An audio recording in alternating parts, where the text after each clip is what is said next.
enlightenment. Is there a copy of that page? Okay. Yeah, it's. I can explain it. It's like you know the four mindfulness, right? The four mindfulness.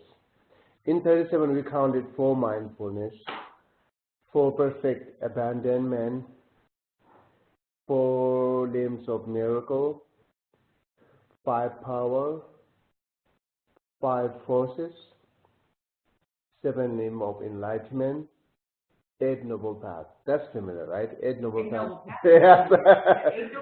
Eight noble path is familiar with everyone. Yeah, this one of this is eight noble path. That's all path is for Theravada. So the reason I'm are you recording right now? Yeah. Oh, okay, okay. Now I'm going to start it. Yeah.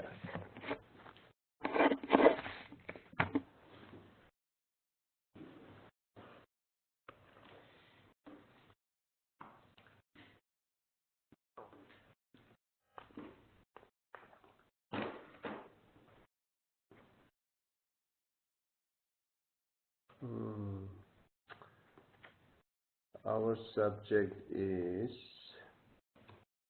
page 187, the contaminated and the uncontaminated. So, the part of talking about all contaminated suffering. Second seal, right? Second mudra. So yeah, before we talk this, which we left over last time, is like yeah, I mentioned it that also important to know that every single thing's always associated with itself part, or not the path, part, right? So like a time period depend on part, and forms also depend on part. Every single thing is depend on part. You know, who accept the partless things in Buddhist? Do you remember who accept partless things? There was the partless things that there was two. I get confused with the two of them. One that could be broken down, fire. Oh yeah. Who's the first one? First tenant, the great expositional. Yeah, the great expositional and Sutra school both accept partless atom. They accept partless things, right? And then special great expositional, not just only partless, also that individual parts, individual atoms, they accept it also. So, but above that, like a Chittamatra, mind-only school, autonomy school, consequences school are not accepting partless things. For them, accepting partless as same as like accepting independent existence. Yeah. Okay. Yeah, that much go deep, right? So they think you don't have to go that much deep because finally nothing found it.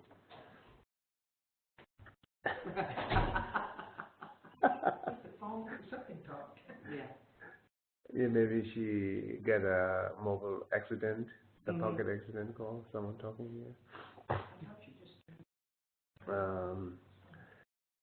Okay. So that's the partless. The above does not talk partless. Any single, like a single atom, at least it has to be 8 atoms comes together. So which is like a 4 elements, and then on the 4 elements there also talks like a good morning forms. Beside the sound there are other 5. Good morning, good morning. Beside the sound there are other 5. You know, forms, and then what's called smell, right? Form, smell, and then 5 senses. The 5 senses, yeah. Taste, and then tangible, the touch things. These are form, right? It's depend on single atom. So at least have to be like 8. four elements and four sense besides the sounds, you know. So these are the part of single atoms, the above the tenet.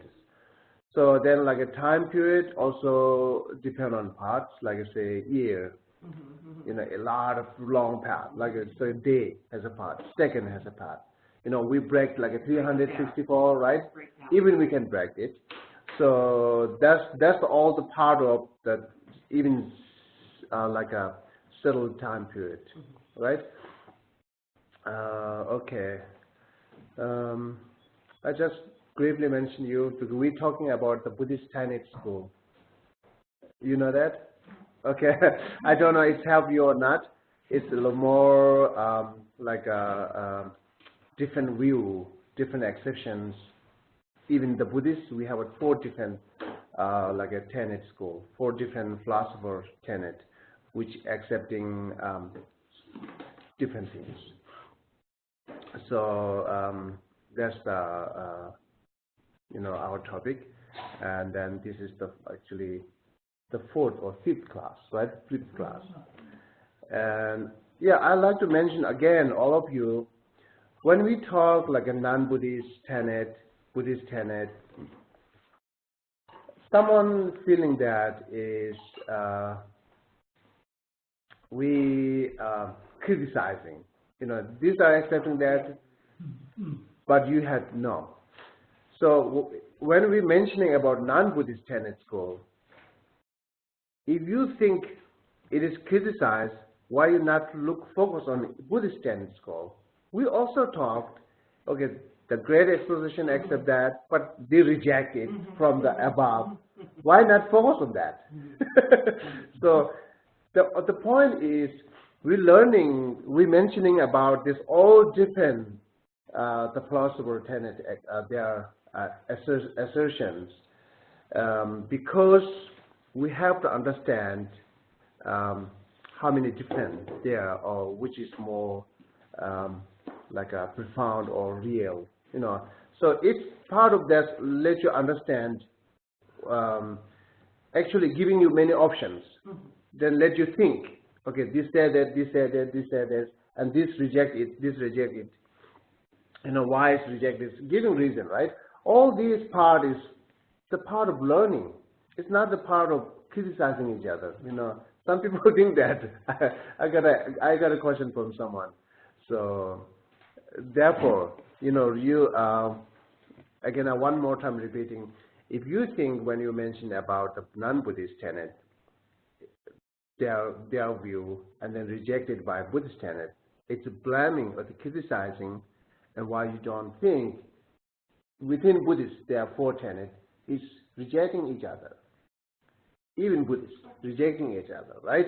So that means, again, don't think it's criticizing each other. It's part of learning and giving you many different options, and then also giving you the idea how they reject it, why they reject it, and how they accept it, why they accept it. You know? Did somebody get insulted? Somebody thinks that. I don't find anything insulting by talking about different beliefs. It's not insulting. That's a side thought. But it possible could be a thing there. It is not the big deal. It is possible they can think of criticizing because mentioning, because this is our human mind. That's okay. That's possible. So so you know, I never get hesitated or like some kind of things. Oh, it's possible. And then I try to explain on that, and better explain here also today, and someone can listening. Okay, so now this is like we are 5th class talking about the contaminations. All these contaminations are suffering, right? And okay, now do you finish the part things like which is left over, right? Last class, as I'm mentioning here, every single things depend on its own part. They are not accepting partless things. Even small time period is depend on part. Like 1 second, how many parts there? 64 or 364 right? It's all the part of 1 second. And I think also that when we like divide into 364, even that one single period could be again divided, because never remaining, as I said, never remaining, right? So, and then big things, of course, we will know that years and months and weeks and days has a part. 24 hours, each hour is part of days, right? And then night as well. So understanding each thing depend on parts, then it let us understand it's not a solid one. It's collected, many things comes together. That's the need to know. And it's not solid. It comes many things together. Knowing it, then it helps you to understand impermanent better, right? And also it helps you understand interdependency, right? And then as well emptiness. That's important. So now you can think, go back, you can think, it says above Chittamatra, no one accepts partless things, time, period, form, whatever, non-association factor, compositional factor, whatever, they are nothing accepted like partless things, like even the imputed depend on parts, right? Okay, this is the which I have to complete from last class. Now we're going to start today here. The second seal called all contaminated are suffering. Okay. So in generally, before we go this, just a little bit reflect on Four Noble Truths. The contaminated. So what contain it? Contaminations called, right? It's a contaminations. What should be contaminated? Because it's all suffering, right? And then understanding first two noble truths, we call like the twofold of cause and effect, isn't it? In Four Noble Truths, there are two separate part of cause and effect. One we call contaminated cause and effect, which is suffering and original suffering, and another we call uncontaminated cause and effect, which is path and cessation, right? So here talks about contaminated cause and effect, and then our mind can easily understand, okay, what is actually suffering, cause of suffering, origin of suffering, we talk karma and mental affections. That then understand, okay, what should that contaminate? It could be one of origin of suffering, right? One of origin of suffering. There are two origin of suffering, isn't it? In general, we say two origin of suffering: karma and mental afflictions, right?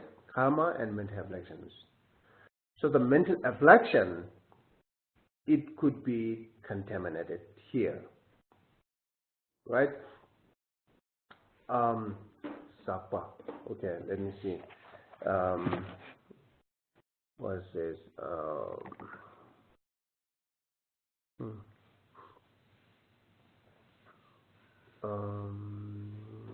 Okay. Give me a few seconds to fix that one. And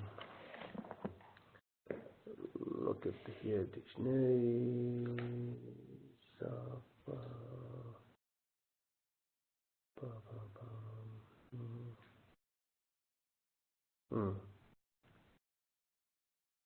Yeah, contaminations, contaminate. So maybe what contaminations? That which is the noun one, right? That is to be strong.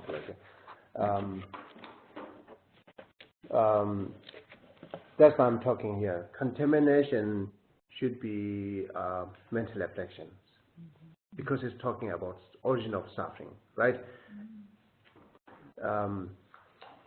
And then it brings you suffering. it causes you suffering. It's combined together. It's say all contaminations are suffering. That's what I said, right? It's combining cause and effect both here. Therefore, contamination should be mental afflictions because the origin of suffering. But here, a little bit think more on that. So it makes it more complicated, okay? That's let you because I'm saying it, you will see. Okay, the Buddhism are still researching, right? But Buddha already explained it. I have to research more, right? I have to research. As I'm Buddhist, not accepting everything easily, right? I have to research more. That's part of understanding that. I'm just telling you that if this is contamination is, it logically, as I said, it goes to origin of suffering, which is mental afflictions, right? Because otherwise there are nothing contaminations like a suffering there, right? So therefore, if so, then regarding the Prasangika consequences school, the highest one, they said the eighth bhumi, eighth bhumi can eliminate all these mental afflictions. Okay, every single mental afflictions. What is left over is obscuration of knowledge, right? The two obscuration we talked.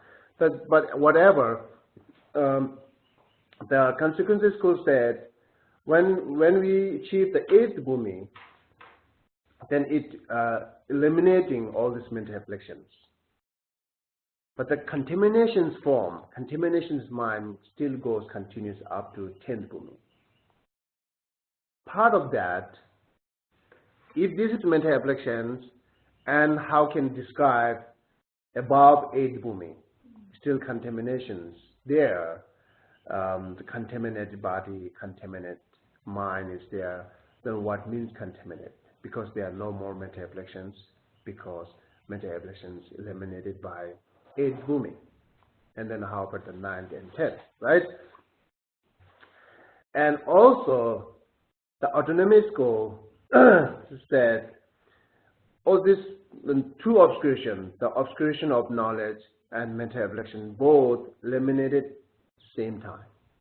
It means until Buddhahood, they were not eliminated. The mental afflictions, and it's hold until 10th bhumi. After 10th, then enlightened, right, Buddha. It's hold up to 10th bhumi. But they are not agreed that above 8th bhumi, it's called like a pure, like a clear and unclear, pure and impure. So what the last time that Dr. Adams mentioned it, like seven bhumis are like a impure bhumi. And then last 3 bhumis are pure bhumi, which is impure. Pure depend on mental affliction. Is clear mental affliction, then become pure. Not, then not. Or you can say uncontaminated. Like I said, the pure is more uncontaminated, right? Uncontaminated body and mind, uncontaminated path. So these are above 8. They accept uncontaminated path and body and mind. So, but mental afflictions goes up to 10th bhumi because they eliminate same time. That's the autonomy school said it. Autonomy school said that. So, and then again, one complete here, right? So 8, 9, 10 bhumis are uncontaminated path, but they hold mental afflictions. Why not? It's contaminated. If the contamination is mental afflictions. You understand? Guess what? Is the 8th bhumi like the difference between the 8th and the 10th, like nirvana and full Buddhahood? No. Nirvana, like a Mahayana practitioner, they achieve nirvana when they eliminate the meta-reflections. Is that the eight? So Yeah, the eight yeah. Regarding consequences school, it's 8 bhumi. Regarding autonomy school, not the 8 bhumi, like the same time, right? Because they eliminate two obscuration, both obscure, which is obscure to nirvana and obscure to Buddhahood. Both are eliminating same time. They should achieve both together. So, but whatever, that's just giving you think. But going back, what contamination still I'm saying is mental affections, because I cannot find any other things, because it says contaminated are suffering, right? So whatever suffering there, it should be contaminated. Okay. In general, I'm talking in general. Now, contaminated, uncontaminated, how to describe like each tenant. But it's not necessary to according here, the second seal call all contaminations are suffering, but not necessary here. But the term of that, contamination, uncontaminations, that's, they talks all this tenant, but they have a different definitions there, right? Okay. So let's see now first, Great Exposition class, what it say here, the page 187. The definition of contaminated object is a phenomenon that is amenable to the increase of contamination from the point of view of being either an of Janet, you help me to read it. Okay. The definition of a contaminated object is a phenomenon that is amenable to the increase of contamination from the point of view of being either an object of observation or an afflicted concomitant. The 5 mental and physical aggregates are illustrations of contaminated objects. Okay. So it says contaminated object of observation or an afflicted what's called? Afflicted concomitant. Means something that happens together, I think. Oh yeah, okay. So as that object they give as example like a 5 aggregate, our 5 aggregates. Just 5 aggregate. When we say 5 aggregate, again, don't think every 5 aggregate is contaminated aggregate, right? There are 2. Contaminated 5 aggregate, uncontaminated 5 aggregate. No? Which are those? Yeah, Buddha's 5 aggregate, okay. Nirvana's 5 aggregate. So, therefore, again, you should remember when we talk like a 5 aggregate here regarding talks about contaminate, think that samsaric beings 5 aggregate. Don't think the Buddha's 5 aggregate. And then also think that is there uncontaminated 5 aggregate there, right? So otherwise, makes you confused. Okay, now we are talking based on samsaric being, so the existing being, the whole the 5 aggregates are contaminated because it's produced by mental afflictions and karma, because it exists without control of yourself. This is called like a contaminated 5 aggregates. The observation. This could be this observation, could be this book and this are. The we 5 aggregate and self, samsaric beings are contaminated. Self is contaminated, body and this all contaminated, which belongs to mind. I and mind both are contaminated. This earth is contaminated, right? So, because it's related with our karma and mental afflictions. Isn't it that we talk governor, like um, the governing karma that we talk, right? The collection karma that we talk. The collection karmas produce this wool, that's the Buddhist said, right?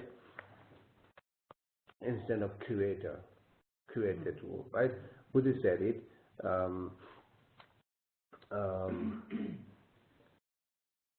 Yeah, actually last night I've been Bethel, and there one Pakistani is there. He explained to me how create this world, and then new generation. It's beautiful way to explain it. Very beautiful, yeah. So if not analyzed, it makes sense. So, but the whatever here we talk karma, right? Instead of creator. So therefore, it is related with our own karma and mental afflictions. Therefore, it's called contaminated. But here, the great expositions call it contaminated. It's not only say that our karma is related with it. It says increase your mental afflictions. When you look at the iPad, increase your attachment, right? When you look at like a ugly flower, increase your anger. So whatever things you look at and then contact, it's increasing your mental afflictions, all are contaminated. So, so regarding for them, even Buddha's body are contaminated, right? Buddha. Why would that be? Because when you look at the Buddha's body, they get jealous. When you look at the Buddha's body, they get attachment. I didn't move the next class. I'm still staying the Great Exposition class. Okay, even they say like a Buddha's body is contaminated because it increases our mental afflictions, right? That is the part of talking about how objects are contaminated, how objects increase. Their reason is all these objects which increasing your mental affliction, it should be contaminated. That's their definition, right? Doesn't matter it itself has mental affliction or not. Like say, Buddha is eliminated mental afflictions. For in Buddha's body side, in Buddha's side is all uncontaminated, right? Yeah. It's clear. But when we look at it, it could be increase our desire and jealous. Part of that, say Buddha's body is contaminated. Regarding this definition, then regarding this definition, right? Good morning. So therefore, like I say, this definition is perfect or not. We can see briefly. Also, that's to give the definition of contaminated, uncontaminated. Okay.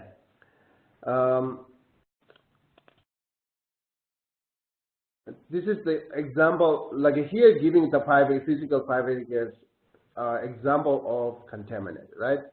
While the example of uncontaminated regarding the Great Exposition School are truth path.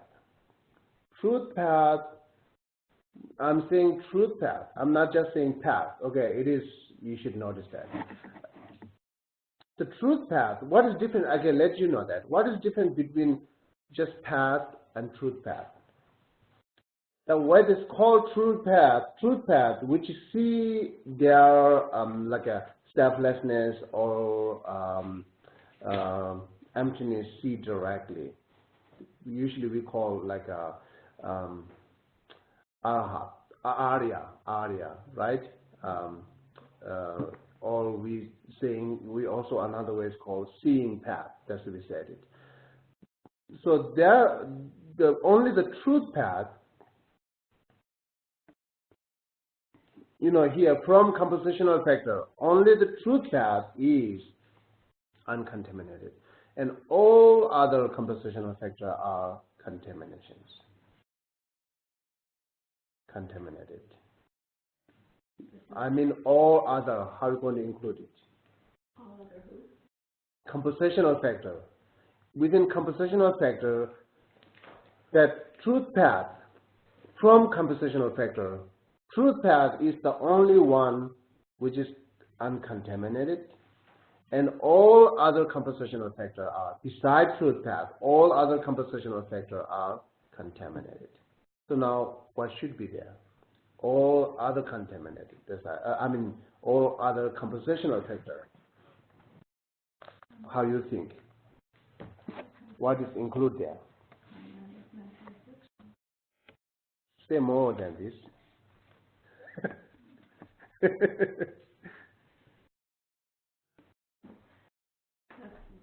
That's what they're the result of. Well, when I said last time, whenever we're mentioning about compositional factors, same time you think impermanent. Compositional compose is like a part of to produce it. Impermanent is part of decreasing it. But same things. They are same nature. So therefore, what impermanent should be all include to compositional factor.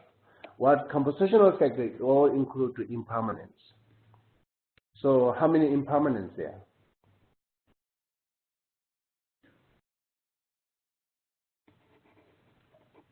Yeah, it's important to know which is impermanent or not. Yeah, how many impermanent there?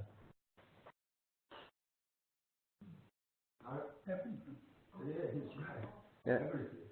Everything is impermanent. Even the permanent is impermanent. Oh, permanent is impermanent. There's no permanent.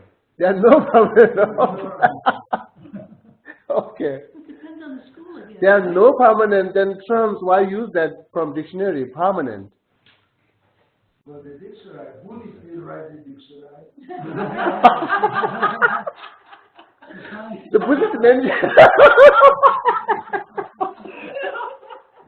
No, Buddhist also mentioning permanent. Many time in text, permanent. Yeah, Buddhist lot of, like Buddhist say, giving example like always as space is permanent. We said it. Cessation is permanent. Space is permanent. Selflessness and emptiness is permanent.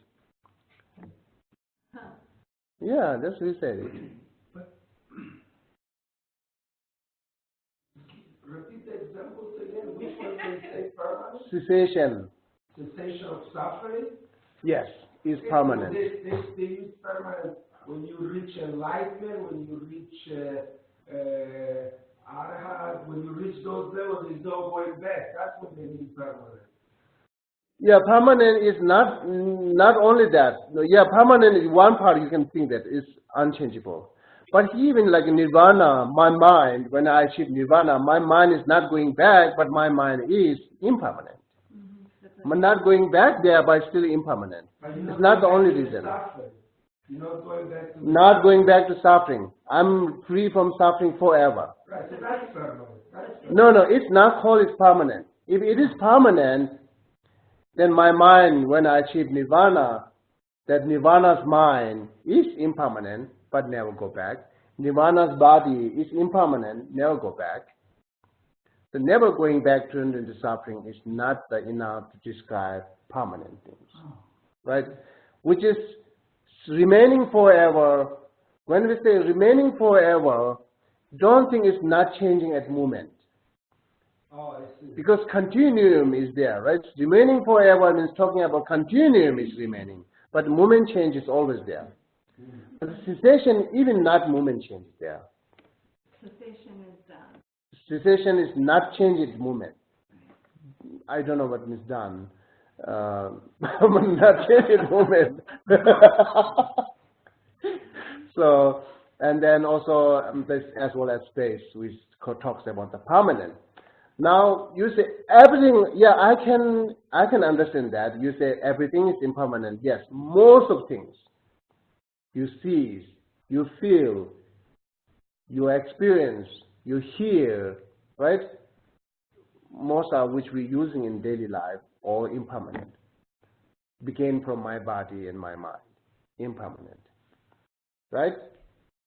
And then what I seeing here, every single thing is impermanent, except the space. So, yeah, like a 90%, right? 90% which we're using is impermanent. So, therefore, you can say, yes, everything. I understand. So, here, the impermanent, again, keep in your mind, impermanent, I combine into three things. Form, when we're mentioning form, every single form, from single atom to big rock or mountain, right? Every single form is included in form, which is the one impermanent. And then mind, again, all this consciousness or mental things, main mind or secondary mind, all these mental reflections, whatever, these are belongs included in the mind, right? And that means every single minds are impermanent, every single forms are impermanent. And then adding here one more, non-association compositional factors are impermanent again. What's the compositional factor? I came late. What's the compositional factor? What is compositional factor? Yeah. You are compositional factor. I'm a compositional. Your body is compositional factor. Your mind is compositional factor. It's produced by cause and condition. Whatever produced by cause and condition, it should be compositional factor. Yeah. So that's the saying, same as like an impermanent, right? Whatever compositional factor should be impermanent. Whatever impermanent should be compositional factor. Okay, now we're going back to like a very beginning, first class. Right? Okay. Now, just keep in your mind, okay? The both are like exactly same nature, right? Then we say, okay, what should be compositional factor? Then you can think lot, because you can think all this impermanent, right?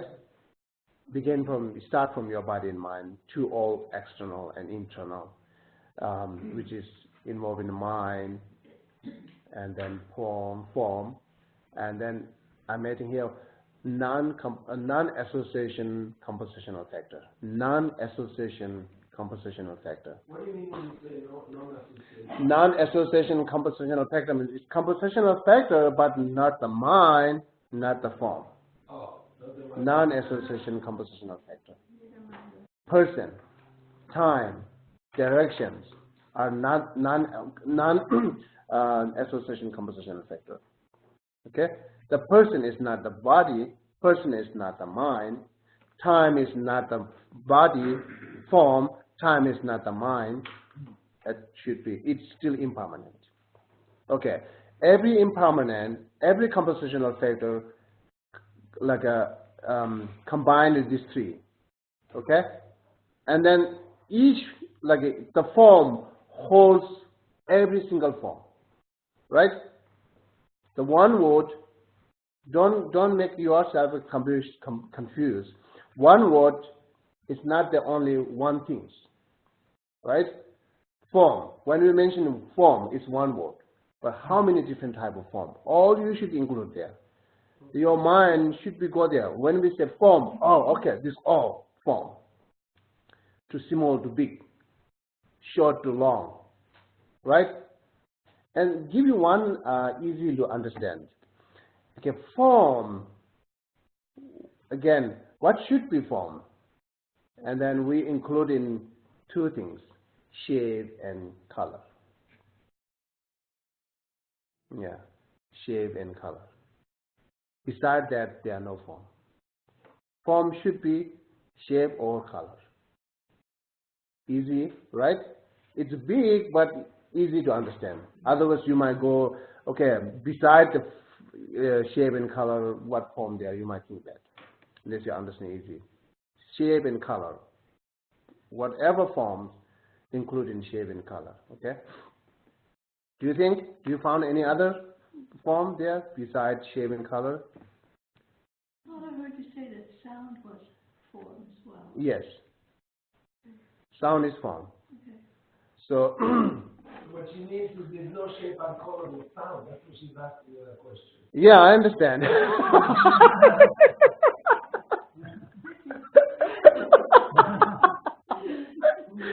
Yeah, so this we say the sound, yes, no color. Sound should have a shape. Shape means, oh, okay. It's my mistake. Okay, my mistake. So form, like I'm giving you example as like a what called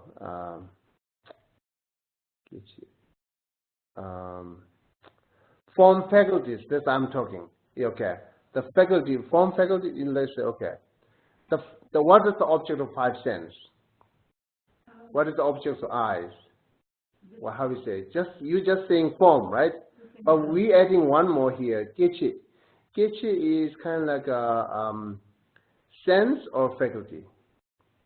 Because if not added, because sound is form, this all form, right? Sound is form, like a smell is form, like a taste is form, and then touching is form, tangible form, right? So so yeah, that's my mistake. Is I'm giving only example for like a sense of form or faculty of form. You know, not just okay, not incorrect. That's a good question. So anything that's perceived by the senses is also form? So, yeah, it is form. Anything we perceive by eye consciousness that we call the form of faculty, form of faculties form, a sensor form. How we say? Okay, I have a dictionary here.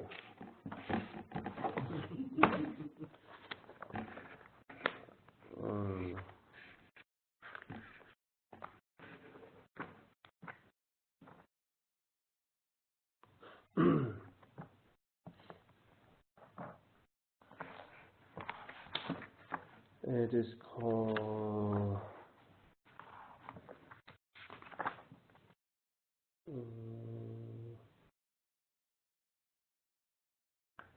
so secretly your questions give me a lot of job here.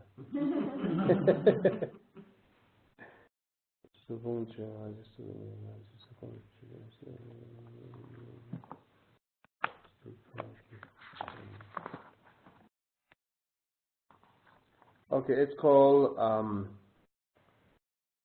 Rupayatanam, right? The source of perception of form. The source of perception of form. I don't know. You see sound waves. Yeah, they're just not visible. Right? This is to give here example. The source of perception form. Direct object of sight, the shape and color. The shape and color is okay. I don't know how you said it, but the form which we can perceive by eye consciousness, it's include in only two, shape and color. Okay, that should say that. So the form which is perceived by other consciousness besides eye consciousness is not including color and shape. Okay, just saying that. Yeah, it's still form. Yes, still form. Sound is form. Smell is form. That's the thing. Like a smell is form. You're cooking and then then like a bad smell, nice smell. It's touch it. Your like a cooking is there, but we smell here. It's kind of a form. It comes here through by some hole. If there are no hole, right, totally blocked, smell not comes. Right? Right. It's like little particles. Yeah, little particle there. Little particle there. Same as like a test. Right. Okay. What about thought? Thought is not. Thought is not. Not. But we're talking object of five sense. The five thought is we not call it as a we not included in the five sense. For thought we count it separately called mental consciousness. Right? It's mental consciousness. Now we're talking here five sense object. Okay. So again, I'm going to make clear my mistake. Here I said shape in form. A shape in color. Okay, shape in color is not include all the form. Okay, shape in color is only that the form which is perceived by eye consciousness. Another way to say, which is perceived by eye consciousness, this all form include in shape and color. Okay? But why is it important to separate? Besides the fact that Help understand easily, or help understand easy, one things, and then one things we should know what is real there. We should recognize, we should identify it is different things. You know. Sound actually does have different shapes. Like different I don't know. Yeah, No. When you see in the computer, we are not call it sound shape. They each has a different quality. The loud sound, and it's Like the quality of a clarinet, for instance, compared. You mean like a loud and soft? Square, they call No, this is not counted. This is not counted like a. Otherwise, like I say, this is not counted like a, which like a form of sound. Because you look at that, form is perceived by air consciousness, not eye consciousness. But your things is perceived by eye consciousness, right? This going rhythm things, right? Well, it's a mental, It's interpreted. It's mental, it's like a mental creation of it. So without looking at, can we see this?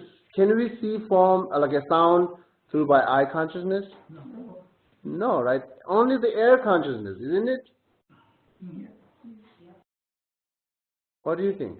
Yeah. I'm not sure. I'm thinking. Only the air consciousness. Ear consciousness. Ear consciousness, yeah, ear consciousness. Yeah. You wouldn't be able to catch that form. They are like if I close my ears, I just see a shape and color. That's what you refer to. Yeah, we'll see it, but we're not like we not hear the sound. See the form of sound. Yeah. Unless it's presented on a computer where it's defined. Yeah. I think that's But still, yeah, when you see like a computer, people not describe you, or this is like a sound, we catch it up, you will not remember, you will not know. Maybe it's like a heart rhythm or whatever. What do you call it then when you have sand on a table, and there's a loud noise, and the vibration of the sound makes the sand move. Because it's form. But what we're talking is seeing or not seeing. I'm not saying that form, the sound cannot touch any others. I agree that sound can touch to other form. Sound can obscure to other. Sound can disturb to others form, right? But it means not that perceived by eye consciousness. So only eye consciousness. Yeah, I'm saying that not from eye consciousness, only the ear consciousness. Okay. So yeah, these are like we're talking about that the compositional factor, right? Okay.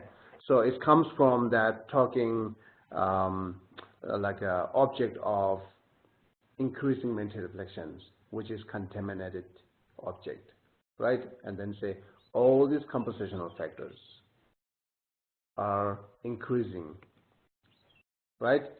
So, and then not only the compositional factor, the non-compositional factor also, like a permanent things are also could be increased,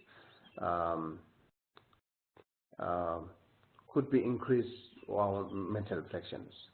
Okay. So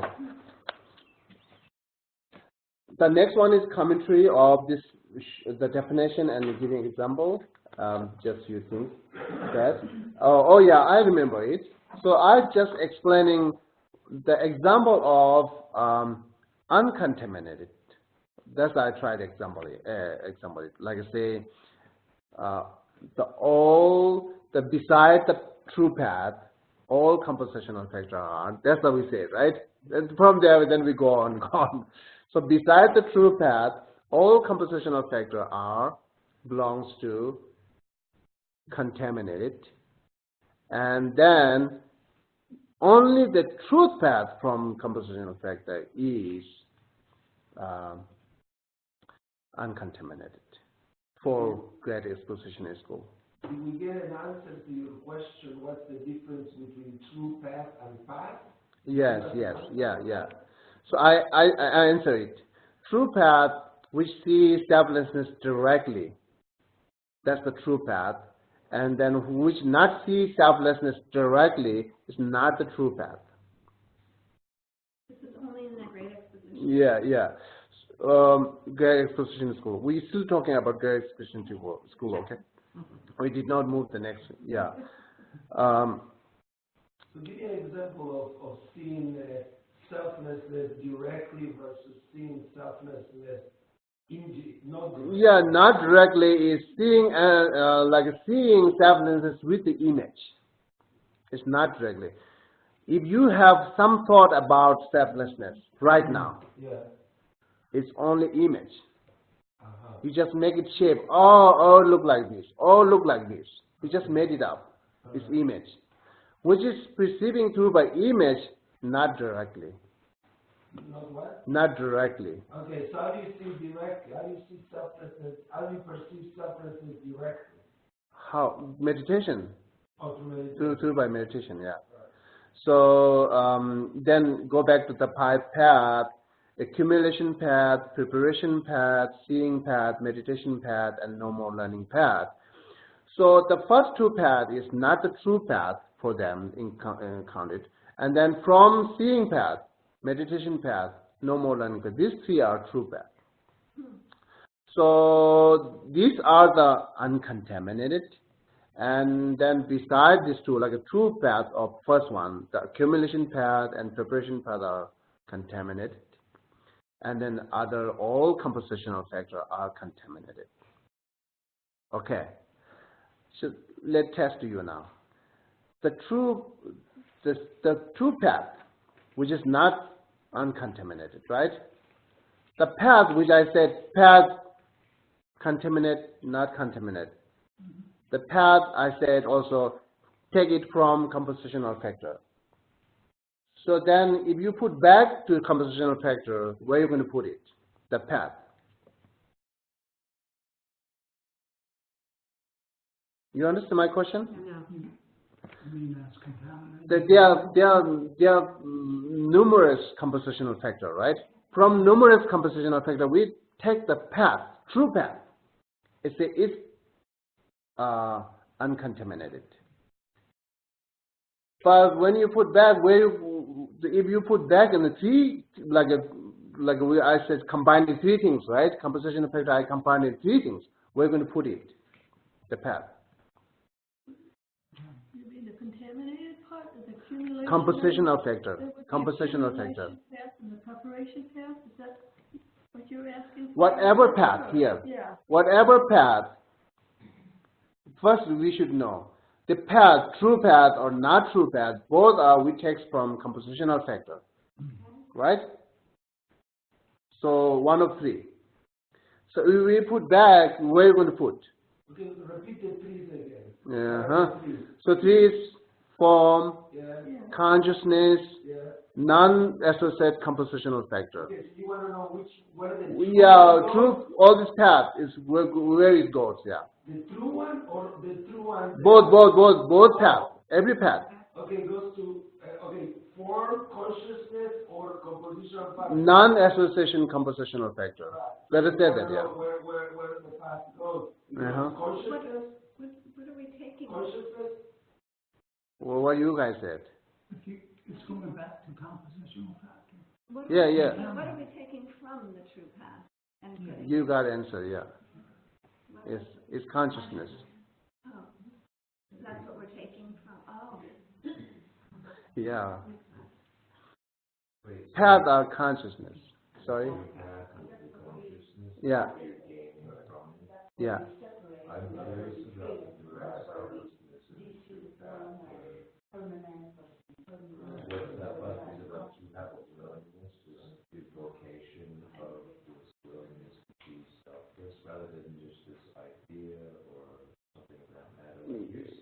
direct perceived selflessness.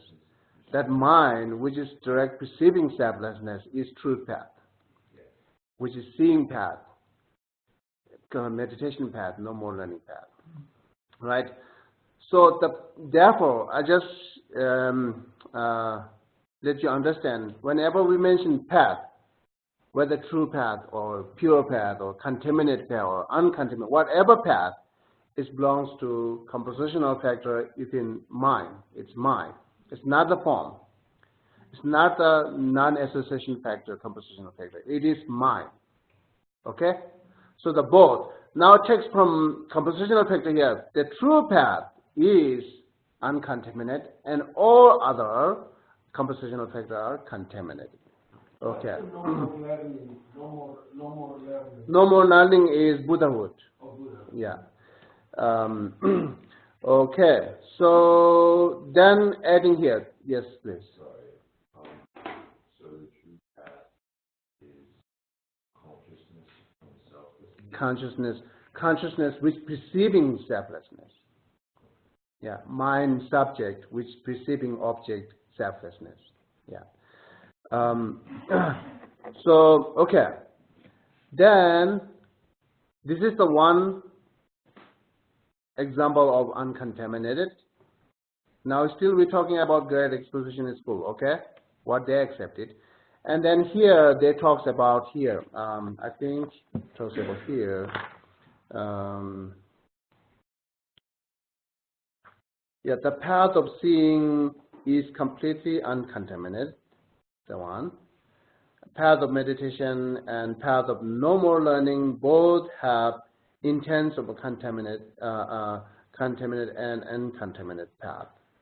And then also giving all here, all superior, page 191, all superior paths are necessarily uncontaminated, but the path is continuum of superior are not necessarily contaminated.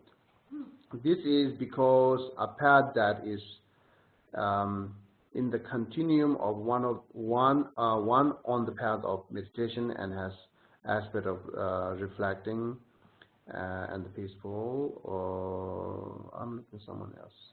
The two different kind of cessation.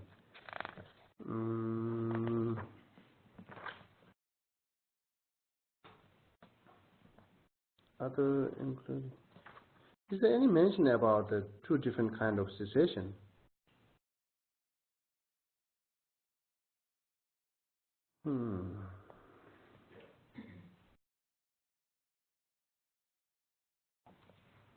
I saw in Tibetan book somewhere here, they're giving example as uncontaminated things.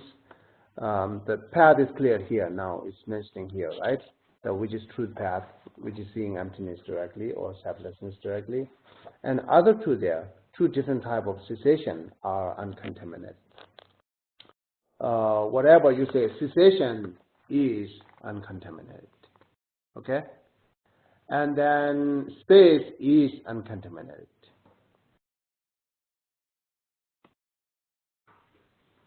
You got it?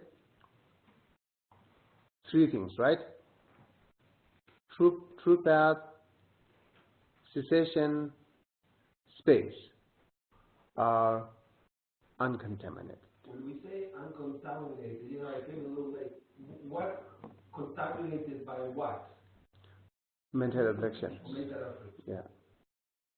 So space, path. True path. That's what we have to say. True path. Lamgit Demba. The path of truth. Path of truth. Okay. Path of truth, and then cessation. Space. And then here the great expositional school. There, you know that there are 18 branches, right? 18 subdivisions of this great expositional school. Some of them saying, adding one more here, saying selflessness itself is also uncontaminated, but some are not. Some are accept. Let's say, okay, there are two kind of great exposition school there. one accepts selflessness is impermanent. One accepts selflessness is compositional factor or, compositional factor or impermanent. Another accepts that selflessness is permanent. The two kind, right? One accepts permanent, one accepts impermanent. Okay? So who accept that selflessness is permanent, they also think it is the uncontaminated. Or who not accept as permanent, is accept as impermanent or compositional factor, it is contaminated. Can you say the same thing about sensation? I'm having a hard time thinking. Cessation. Sensation is also contaminated. Yes. The both, every great exploration school except the cessation is, there are no questions. Cessation is uncontaminated. Same. Uncontaminated. Cessation, not sensation. Cessation when something stops.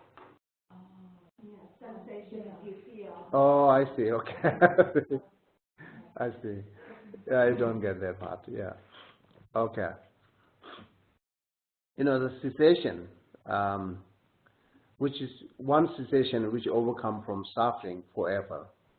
Then you attain the cessation.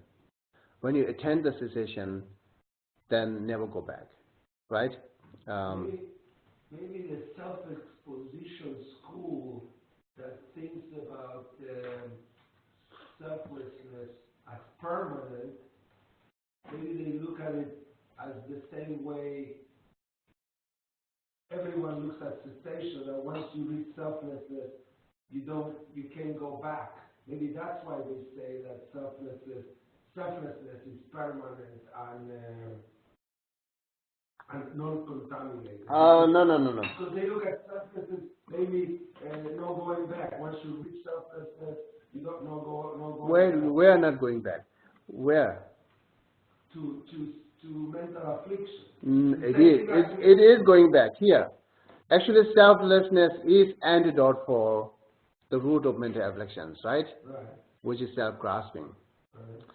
But the accumulation path, we're beginning when we do practice, is go back again and again to mental afflictions. You cannot eliminate forever until the 10th bhumi. I mean, until the no more learning path. You are going back. So why does that school, that branch from the Great Exposition School, what's the reasoning for looking at selflessness as permanent and non-contaminated? Yeah, same reason that how they accept space is permanent, right? The same reason. Space is nothing that you can point it. It's just lack of obscurations. Same way, the selflessness is just lack of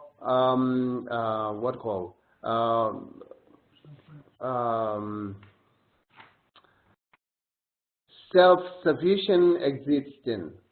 Self-sufficient, independently exist. Just lack of that. Just lack of that means then. Oh, okay, then.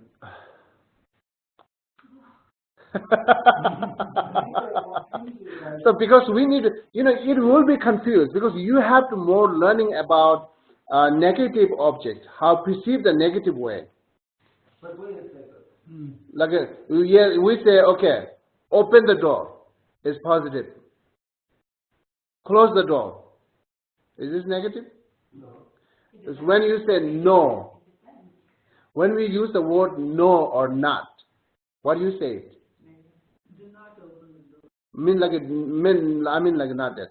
Not or no. We say it's like a word of rejecting or word of neglecting. Isn't that you call like a positive negative? Yeah. Right? I am man, I'm not man. It's positive negative, that's you said it, right? But I don't know my understanding. Yeah, you're talking about grammar. Grammar, yeah. So this is worked like that way? And the grammar, yeah. Yeah. When we use the object of when we use the word of neglecting or rejecting, and then at the same time, mind perceived totally different, right? It is there how thought comes. It is not there how thought comes. Reject it.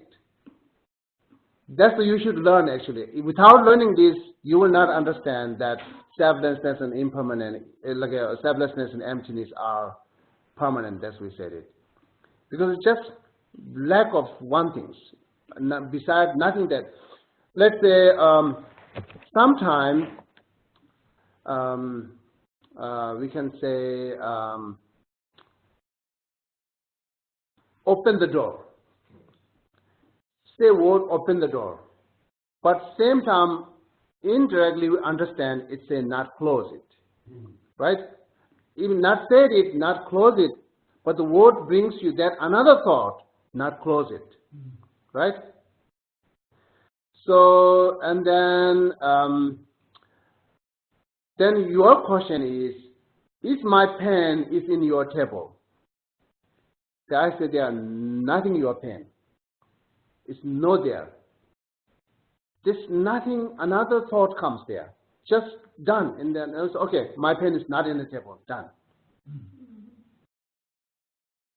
Two kind of like negatively observed it.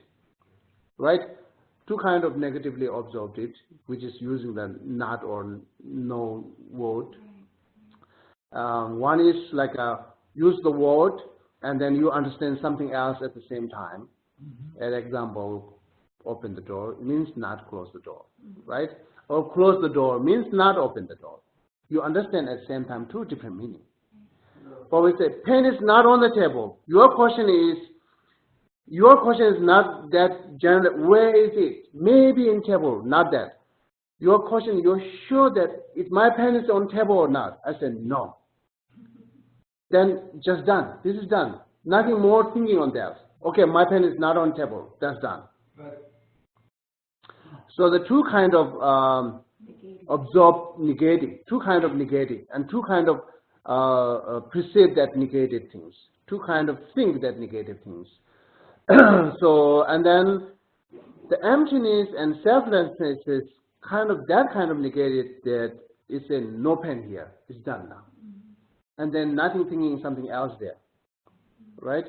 So without studying that, without learning that, you will not understand that how it's permanent. Therefore, I tried. So how to explain it? Yeah. So emptiness is like the example where no, my pen's not on the table. Emptiness example for what? Uncontaminated. Are you saying that the experience of emptiness is like the situation where you're just saying my pen is not on the table? Like negating. Oh yeah, it's not on the table. It's like how you perceived it. It's not on the table. It's just lack of independence. It's not independent. That's it. It's not independent, but not saying that. Not independent, just lack of that. That we call permanent things. You know, it takes time to understand. It's okay.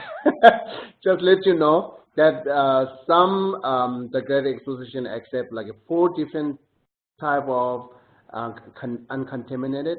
Some are 3. Adding here selflessness or not, right? Okay. So these are the example and then definition of Great Exposition School. How they talks about contaminated object and uncontaminated. So is selflessness necessary? Speak a little louder, just so they can hear. So is selflessness necessary to perceive happiness, or I don't know if you have, I would say. No, selflessness is always object. Selflessness is not perceiving anything. It's object. Yeah. Then mind perceiving selflessness. Then how perceived, how neglected, how rejected, how they neglected the negation of object. You know, these things. Okay. So now here next, Sutra School. The sutra school saying that composition, it's not mentioning here, right? Sutra school, is they mentioning about like a contamination things? I don't think it's mentioning here, right? Whatever here. So yeah, sutra school now. Next, now we're talking about sutra school. What is definition of like contaminations and uncontaminations, and what the example of contamination and uncontamination. That's I'm going to talk. Okay. So their definition of contaminations. Their definition of contamination is said incorporate with the one of 6 contamination door. What page? Not here. It's not here. Not here. Cooperated with the one of 6 contamination door. Doors? Doors. Like fence doors. Yeah, door. Yeah, gate. Yeah. This is the giving definition of contaminations, contaminated, right? Then, okay, what are the 6 doors, right? And then what are the 6 doors is first thing, being a contaminated thing. That's one door. This is just mental affliction itself. Mental affliction, root or secondary, whatever. Mental affliction itself is contaminations. Therefore, it's saying being a contaminated things, which is mental afflictions. Yeah, nature. It's contaminated natures, right? This is one door. And and then next one is saying is being connected to contaminations, like which is secondary mind associating with the mental afflictions. The secondary mind is like the feeling or aspiration is secondary mind. The aspiration and feeling which when associated with the mental affliction, then it's connected to the mental afflictions. But itself is not the mental afflictions, right? As an example, like a feeling and aspiration itself is not the mental affliction. When we associate with the mental affliction mind, then it's connected. Then it becomes contaminated. Second door, right? And third door called being bound by contaminations.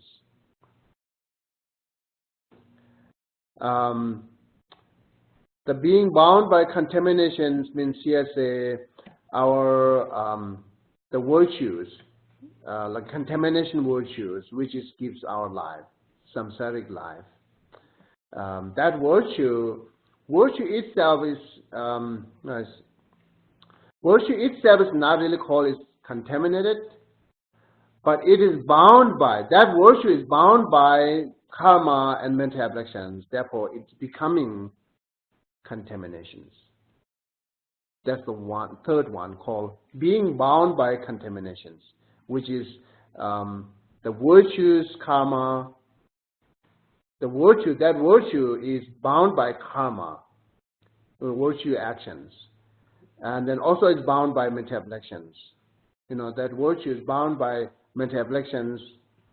For example, I will give you more detail here. Let's say the virtue mind, say I'm not killing it. That's virtue mind. And then stop to kill its virtue actions, right? That creates this becoming virtue karma that combine both intention and actions not killing it is virtue karma. Or you can say I'm reciting mantra is virtuous actions, right? That you accumulating virtue karma.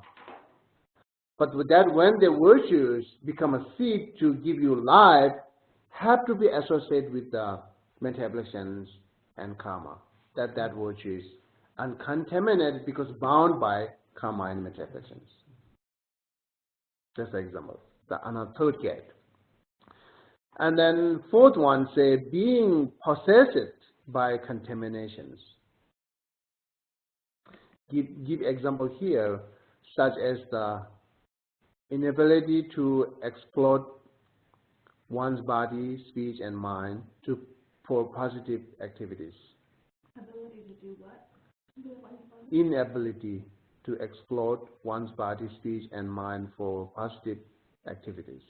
Exploit. Yeah, exploit it. Exploit. Yeah, exploit. Yeah, you know my English, right?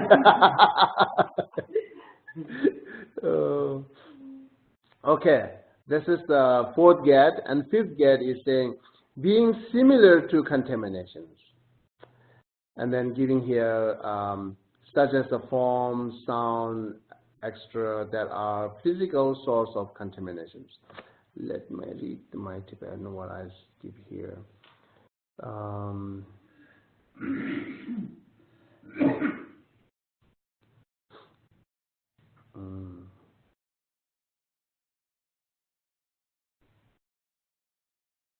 We're talking about fifth one, right? Mm-hmm. Okay. It's being similar to contamination. Say when anger comes, that's the mental afflictions, right? After anger comes, then you think, the thought comes, how bad this person is. That thought, it's being similar with the anger. This is also contaminations. That thought is contaminations, because being similar as the anger. Anger, let's see you some kind of negative, right? That negative thought comes by anger, or could be some negative thought comes by attachment. Whatever negative thought associated with the mental afflictions is called being similar with the contaminations. It's contaminations because it's similar with what the intention, what the mental afflictions there, anger or attachment, right? And then last one is saying arising from the contaminated. Arises from, F-R-O-M, from, right? The from. Arising from the contaminated. To give you an example here, the result of contamination, such as the human body. Yeah, our body is contaminations because it arises from contaminated mental afflictions. Right? What is the nature of contaminated? Is say mental afflictions. Being a contaminated thing is mental afflictions, right? So now our body is produced by mental afflictions and karma. Therefore, it's become contaminated. Now, totally, what they're saying, one of these, if anything associated with the one of these things, incorporated with the one of these things, it's becoming contaminated. Or it's becoming contaminated 6 different ways. It's not necessarily always should be natural contaminated. Sometimes related, sometimes contact, sometimes similarly. So whatever things connected with the 6 or one of these 6 is becoming contaminated. It is complicated, but the Great Exposition and Sutra School have some kind of debate on that, and Great Exposition rejected all the 6, giving us definition of contaminated. Beautiful way. Okay. You know what? In each there brings like which is uncontaminated, and how come this is contaminated body and contaminated mind, right? So this is the one. Hey, have a nice day. Okay. So now you got it, right? So that's the Sutra school said it, contaminated and uncontaminated. Okay, and giving example that 5 aggregate, which is incorporated with one of these, then becoming uncontaminated. The 5 aggregates not incorporated with one of these is uncontaminated, right?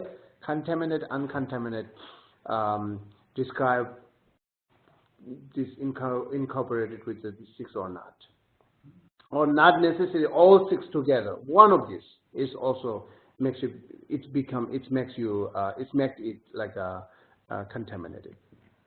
Okay, that's the Sutra school said it, right?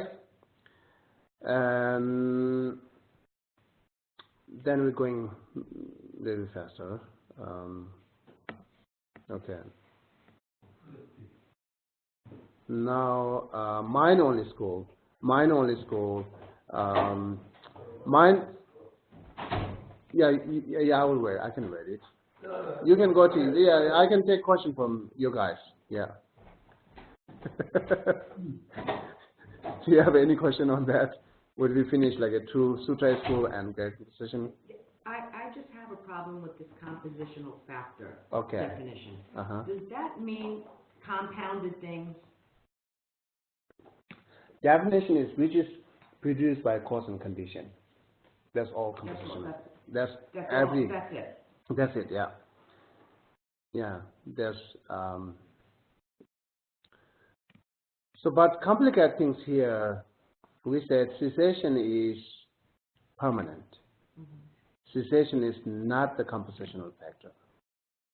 But seems like a cessation comes through by path, isn't it? When we, like a second type of cause and effect, talking about Four Noble Truth, path and cessation is cause and effect. But the path is not counted, we conditionally cause it. It's like it makes it happen. It's not conditionally cause it that we're not saying. It's a little bit complicated again. Okay. So this part is like a complicated things, but still have an answer for that. You need to understand other things more. But whatever, the compositional factor, the simple way, whatever produced by cause and condition. Okay, that's good. And another way, whatever impermanent is compositional factor. Okay? Okay. Now here, Chitta Mother School and then Autonomy School are maybe same about compositional factor and, sorry, contaminations and uncontaminations. Okay. What they're describing contamination is, which can be antidote for self-grasping. This is uncontaminated. Which cannot antidote for self-grasping is contaminations. That's it. Can you repeat that? Yeah, which things can becoming antidote for self-grasping It's not contaminated. is not contaminated. But And then which cannot, which is not antidote for self-grasping, and all other things are contaminations.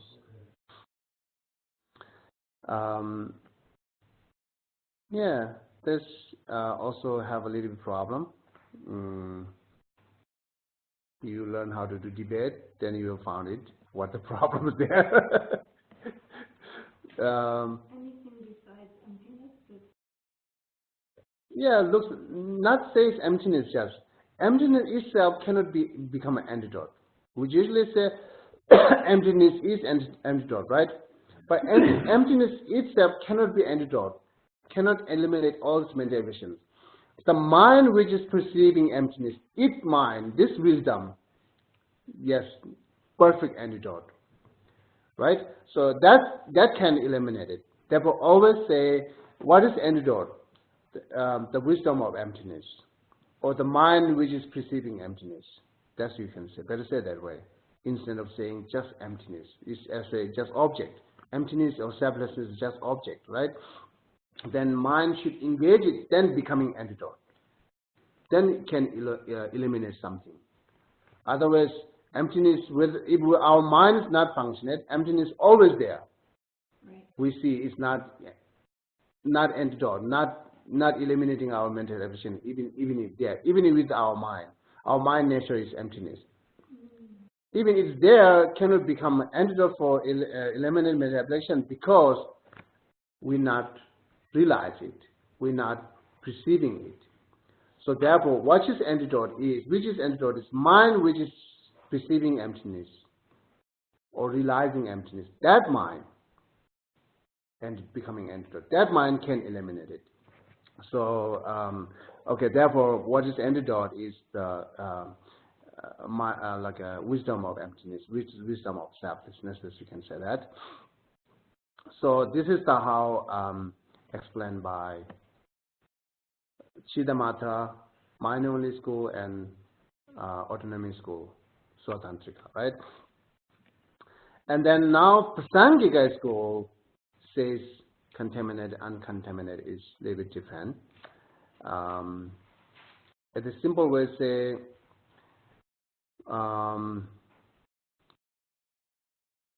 all these mistaken perceptions are contaminated.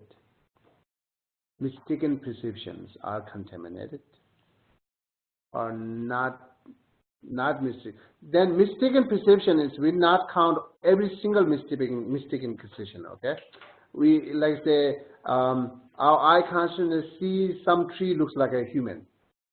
This mistaken perception, but it's not counted as contaminated or not contaminated.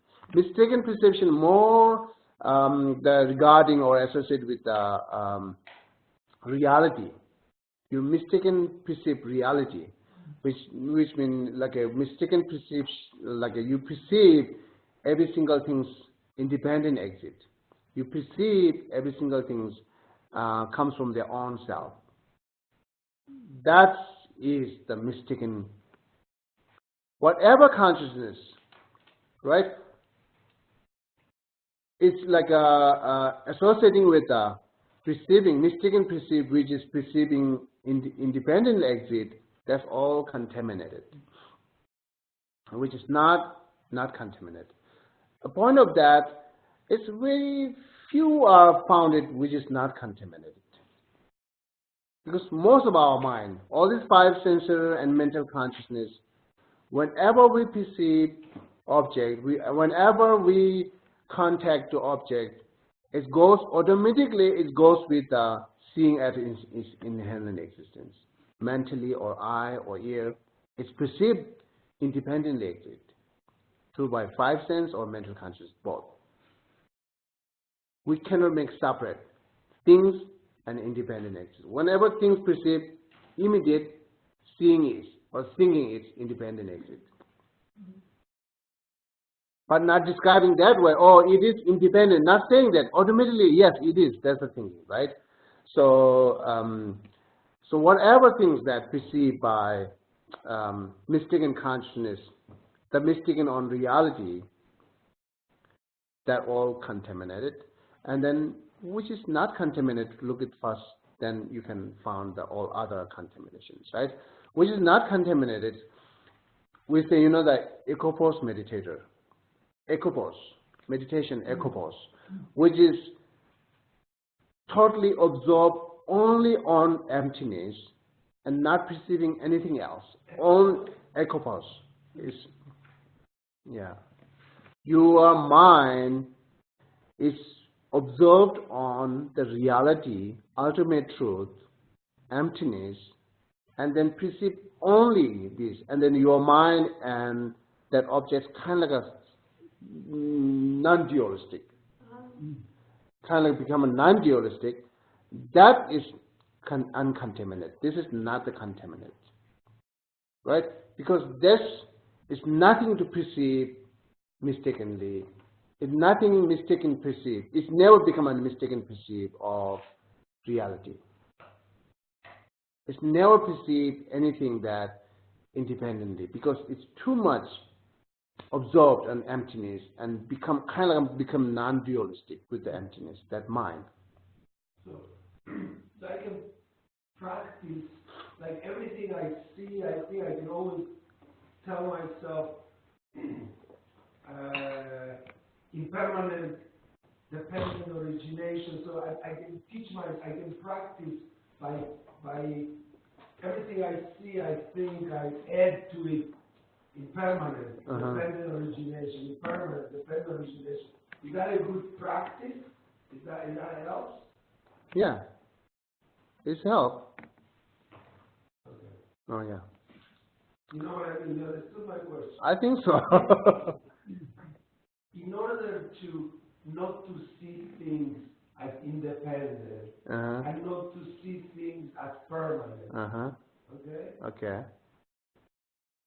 If when I wake up in the morning until I go to sleep at night, everything I see, I say to myself, oh, Geshe is impermanent, dependent, arising.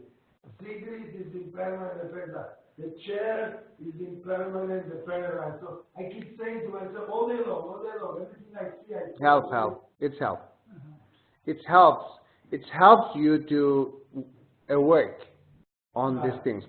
So you're just not saying like a fun for, right? You're not saying, you're thinking. Yeah, a lot of help. I'm not saying. Yeah. I'm thinking inside my head, quiet. Yeah, quiet also sometimes you state it. Sometimes you state it also help. Same way compassion. When we generate compassion, oh Mother Sending, oh Mother Sending, you say a lot of like kind of like reciting as mantra, Mother Sending, how beautiful Mother Sending. It's helping your mental. Same way it's like a emptiness as same. Okay, so and these and Buddha minds and body are contaminated and uncontaminated.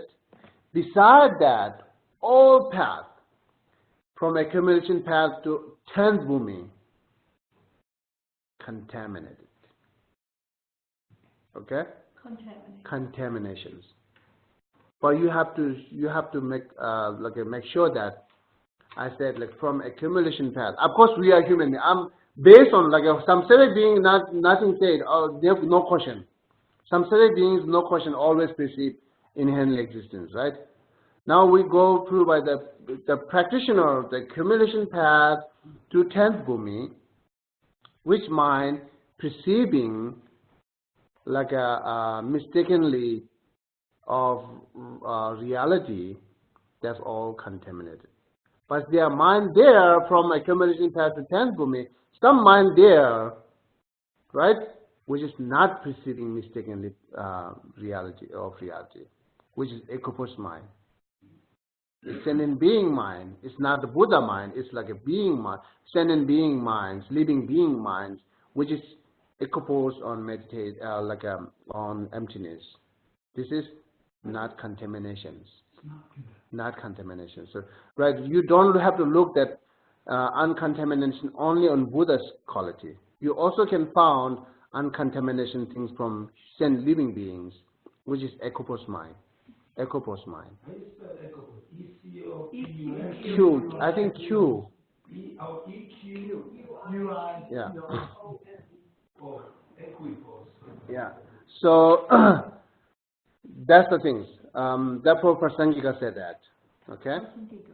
The Prasangika, yeah, consequences school said that. Okay, these are the part of talking about contamination and uncontaminations.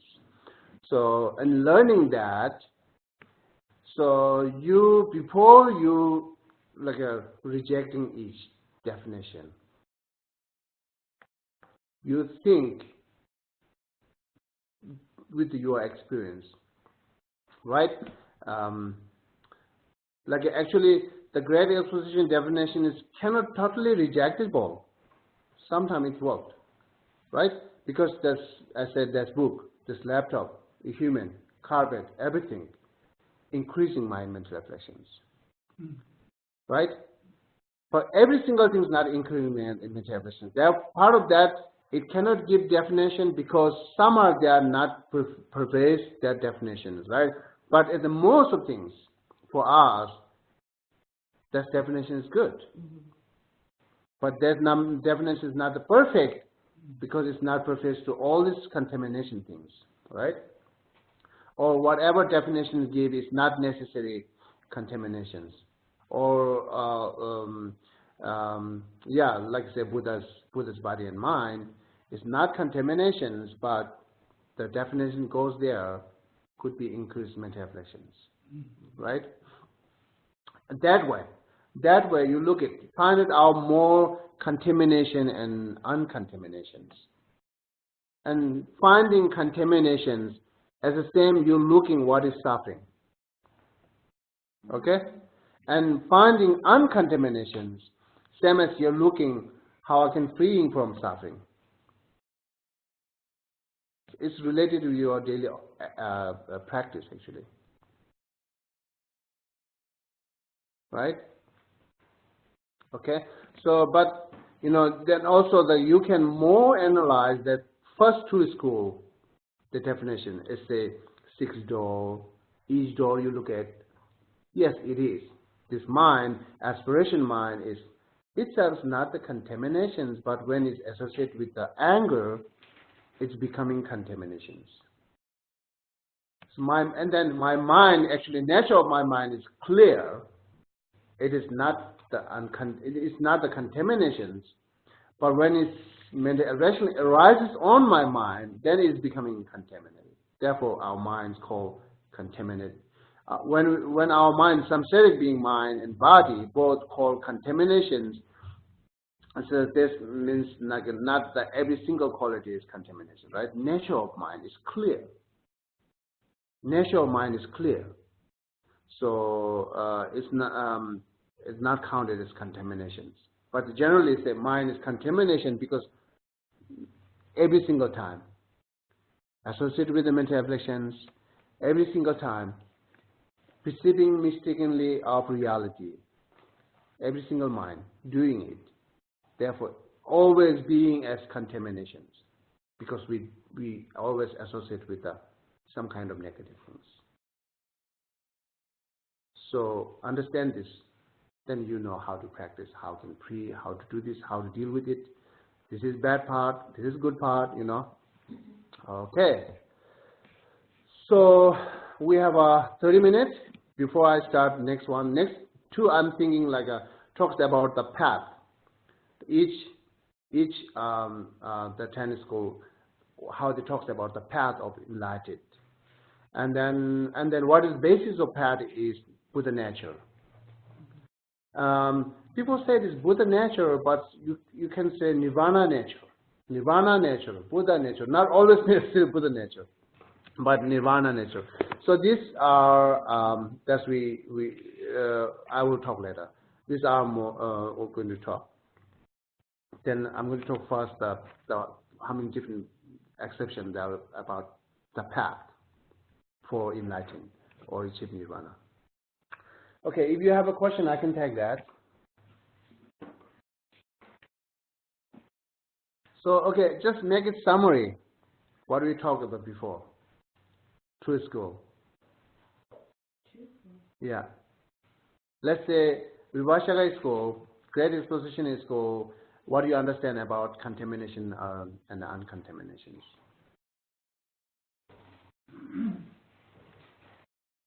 Is there any, you try to say in your mind, don't have to be right things. We are learning, could be mistaken, don't worry. Could be mistake, right? We're learning. But says in what is in your mind right now. Basically, it's the mental afflictions.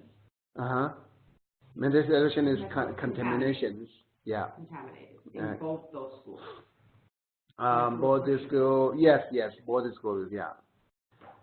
And then the great expositions. What are the uncontaminated things?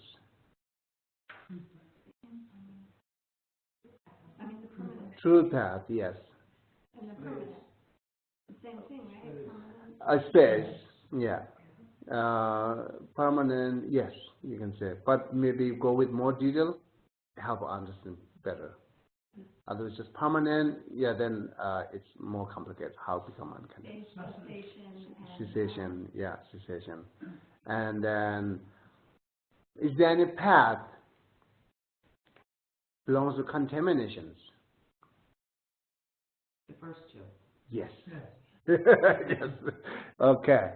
So, and then if this path, if we go back to the compositional factor, where are you going to put it?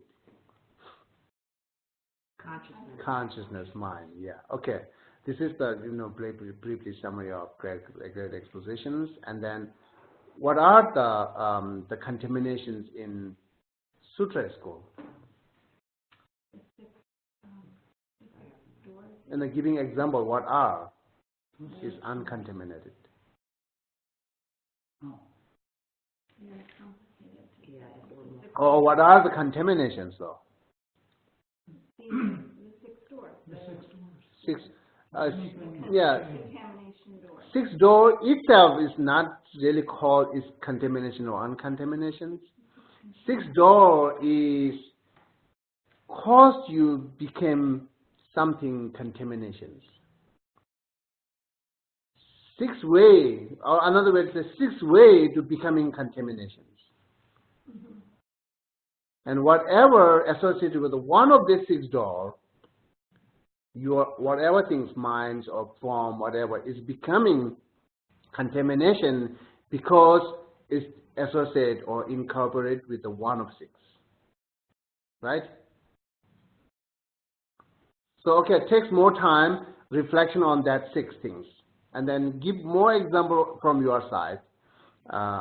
And then I think this book is, maybe it might have that. But the root text in Jamia Sheba, I do not found it, this, the definition of the Sutra school and then consequences school, autonomy school.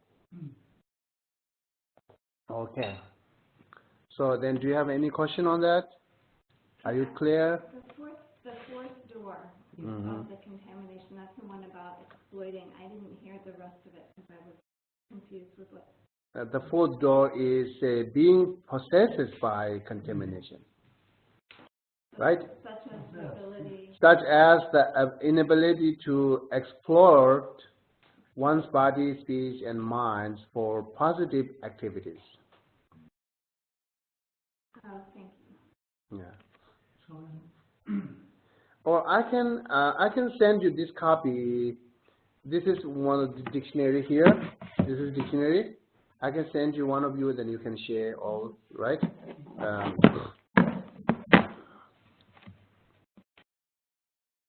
But this dictionary is Tibetan to English. Yeah.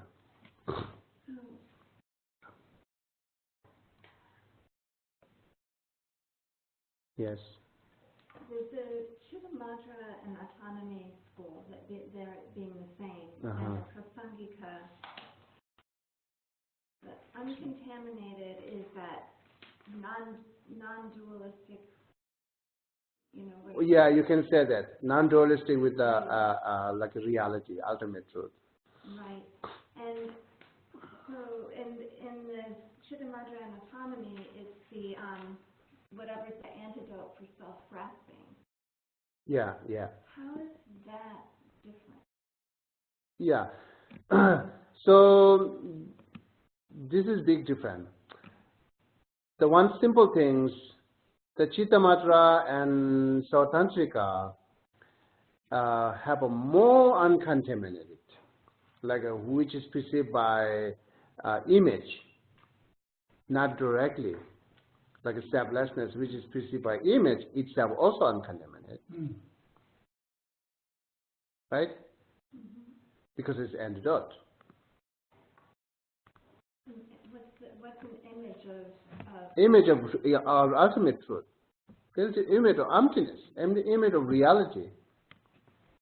Okay. Do you understand what it means, image of reality? Image of reality, what would be? Okay. Like just a picture of it. Yeah. You can have a picture of. No, image means not necessarily visual, the visible image, right? Okay. You can make it up in your mind. Yeah, mental image. Yeah. You can make it up in your mind. You can have the idea. Yeah, idea. Yeah, we'd say the idea is image. All right. Yeah, idea of emptiness is image. Maybe it's clear idea, maybe not clear. That much image is clear or not clear. When see image is clear, idea is clear, still is like a contaminated as Prasangika, but the other two school is uncontaminated. Oh, okay. Right? All right. Because it's not a non-dualistic. Got it. Still separate their object and subject. Yeah. Thank you. Okay. Can I move next now? Okay, the path. Let's say generally the 5 path, okay? Accumulation path, preparation path, seeing path, meditation path, no more learning path. All this school accept this path, 5 path. Okay. Now go to the Great Expositions school. In this 5 path, as I mentioned, this first 2 is contamination path, and other 3 are uncontamination path. They are not only say that, they are also saying the first 2 is not the real path. Okay? They say it path because it help you to brings you real path. It's becoming door or brings you real path, but not the real path. Real path is seeing path, meditation path, and like a normal learning path. Accumulation path and preparation path is counted path, college path, because it's help you to achieve these 3. Therefore, but it's not the real path. Not only said that, also they said this 2 is object of abandonment, abandoning, neglecting, not engaging. So they said that also, that regarding this 5 path, right? This is great exposition. Oh, yeah, great expositions, yeah. Well, I have a note here on a 6, number 6. Oh, yeah, I just not know that. Okay. Yeah, this 2 is not a real path. It's 2 is imputed path. That's the great exposition said. Accumulation path and preparation path are imputed path. Just stayed path, imputed it, but not the real path, because it's contaminations. Real path should be uncontaminations. That's what they said. That's their view, right? Their exceptions. And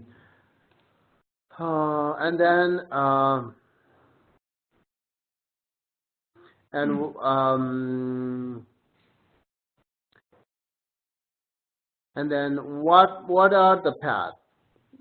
Just Four Noble Truth, for the Great Exposition, this they accept. The Great Exposition Tenant School not accept Bodhicitta, right? Not accept Bodhicitta. So what they accept, they not accept whatever the Mahayana accepted. They only accepted Four Noble Truth as the fundamental for all Buddhism, and then like a 12 ling of dependent origination. They do. You know, the earlier the Sri Lankan monk think the Tibetan Buddhism, Tibetan tradition of Buddhism is like a not really real Buddhism. You know, they think that. And one of our monks went to Sri Lanka and then talked. Then they counted like a 12 ling dependent origination extensively. They get really surprised. They think we don't know these things. We talk extensively to a link dependent, because this is their main path, to a link dependent origination and four noble truth. We explain it many different ways, many different level, right? Many different level, and then also that engage it as a practice, right?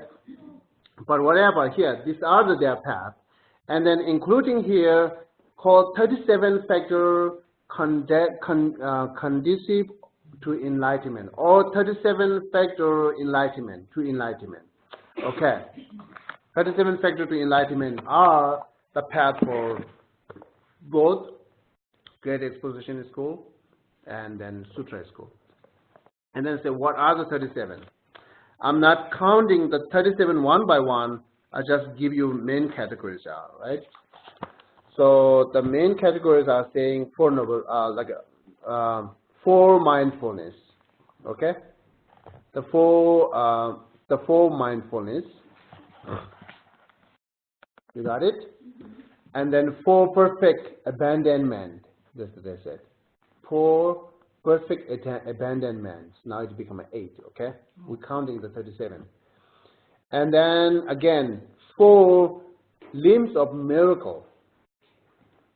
4 limbs of miracle, also their path. Okay? And then 5 power, and then 5 forces, or 5 strength, right? And then say 7 limb of enlightenment. And then last one saying 8 noble paths. 8 noble paths. These are the 37 paths they accepted. So you know that meditation centers, Highland monk, they accept these things. This path they accepted. But we have what, bodhicitta instead of this?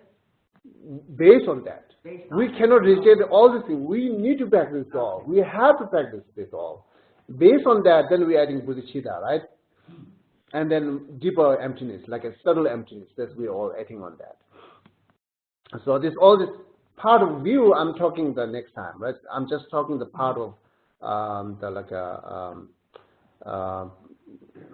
the path of behavior, the rest deep path. That's what we're talking. Profound path, I just will mention it.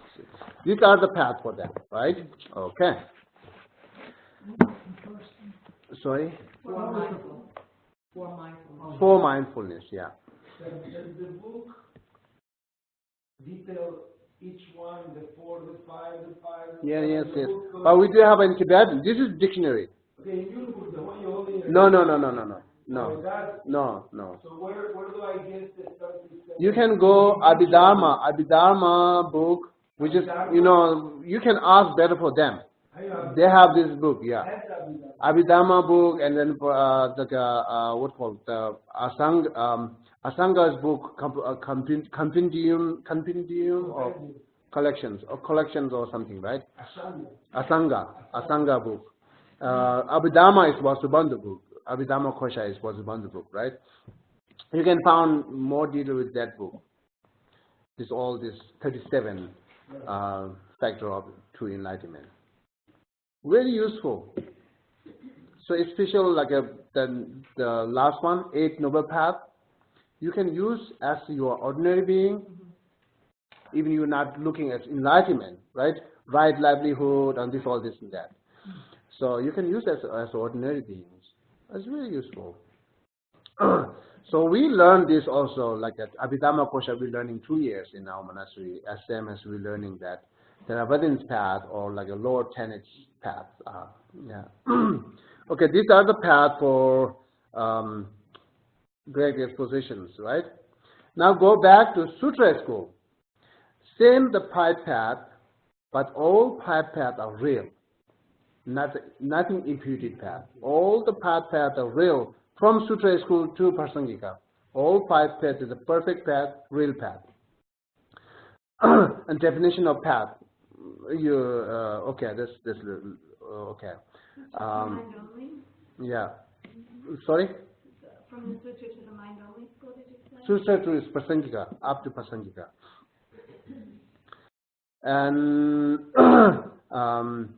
And they also accept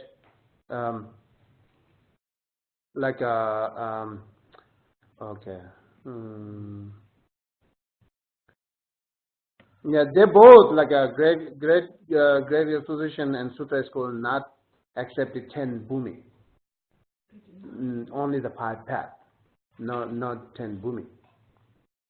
Okay, and then the reason you can ask sometime, why is there 10 bhumi? Why is not here? Why is shorter here? Right? So you can ask sometime after. So they are not accept 10 bhumi. Okay, first 2 school not accept 10 bhumi. Sutra school and Great Association school, and and they both are saying Mahayana and like a Theravada do not have a different view. It's a one view, which is selflessness. Just one view, which is selflessness. Okay, and then Mahayana should perceive that selflessness. Theravadins perceive that. Buddha only talk the one view, which is selflessness. Just note that, and then if we go next, then you will understand more and more. Just selflessness, one view, right? That's what they accepted. Both like a first 2 school, And then then how can make different the Mahayana and Theravada is because of like a compassion. Mahayana have a greater compassion, and then other ones lesser compassion. That's the only you can see. You cannot describe from by their view because both are same view. That's the past preschool said it, right? Okay. But whatever view is different there, but I will tell later. This is Sutra school. And then the minority school and then autonomy school say same pipe path and adding here 10 bhumi and adding here bodhicitta and 6 perfections and so the view path is also that different. The Chitta Matra said there selflessness in self, selflessness on phenomena. 2 selflessness they accepted, and then 2 selflessness are totally different. Totally different. Okay? Or two view, 2 selflessness. Totally different. Okay? And then so that's the way Chitta Matra talks. And then autonomy talks same as like a Chitta Matra, the path and 10 bhumi and all these perfections are and bodhicitta, but they adding one another view here. They divide it like a selflessness on phenomena divide into 2. What the Chitta Matra is saying is gross for them. For them, what is the third one is phenomena, emptiness. Selflessness on phenomena is emptiness for autonomy school. But what the selflessness on phenomena Chitta Matra talks is gross for them. They still agree it's gross. It's not that much useful. That's a different path between Chitta Matra and autonomy. Okay. They have the selflessness of the self too in autonomy. And Prasangika is also most similarly, but the part of view is different. And Prasangika also said most of paths are contaminations. Most of paths are contaminations.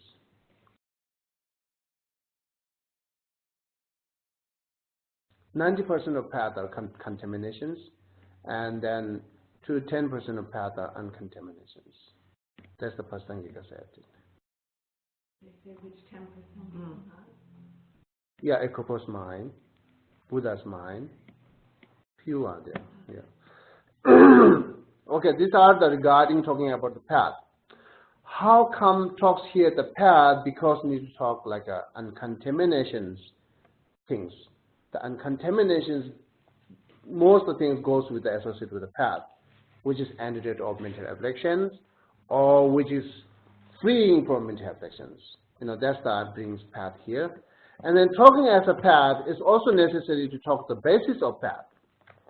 What is the basis of path is Buddha nature. Okay? So then again, go back to each school. What is for them Buddha nature? Yeah, Buddha nature is one that's usually people use it Buddha nature for every single nature, but who only wants to achieve nirvana, they are not saying Buddha nature because they don't want to achieve Buddhahood. Right? I think we can say nature of enlightenment instead of say Buddha nature. Nature of enlightenment. Okay? Nature of enlightenment. The nirvana is one kind of enlightenment, and Buddhahood is fully enlightenment. Awakened mind, right? So therefore, I'm using here nature of enlightenment instead of Buddha nature. Okay? So now here, nature of enlightenment is the basis of their path. This is also related with the root of samsara.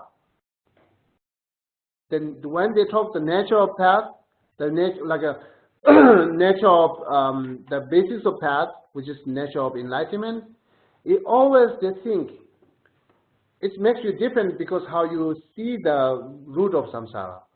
If you see root of samsara is this, and then should be enlightenment nature or basis of path should be called like this. Okay, so again, one thing I make it clear: enlightenment nature or nature of enlightenment and basis of path are same. The basis of path, fundamental of path. Without you have any nature of enlightenment, you will nothing gain, achieve any path, or you will not have interesting on that. Okay, therefore I call it fundamental path or nature of enlightenment instead of saying Buddha nature. Clear? Well, yes. What is the question here? So when you say there are some who only want nirvana, is that because they don't think enlightenment is possible? And No. You said before that there's the nirvana, the full. I'm selfish, that's why I want nirvana. It's not because I'm not thinking, you know, that there's, that's your destination. So now here you have to remember we're talking about the Tenant school, right? We're not talking about the practitioner who wants to achieve nirvana. Different, right? Tenant school, like I say, you know, the first like a great exposition school, when they achieve nirvana and then done forever, they never goes to Buddhahood. Because they don't think there's. Not only they're not things. This is totally ending suffering, ending mind, ending body, everything's end. That's I will talk when we talk the result, right? It's everything end. Then who thinks to go to enlightenment? Nothing. So hold it in your mind as a question, and then we go continuous here. It's fundamental of path and nature of enlightenment. How great expositional said it. The great expositional said is the nature of path is I mean like the nature of enlightenment is what says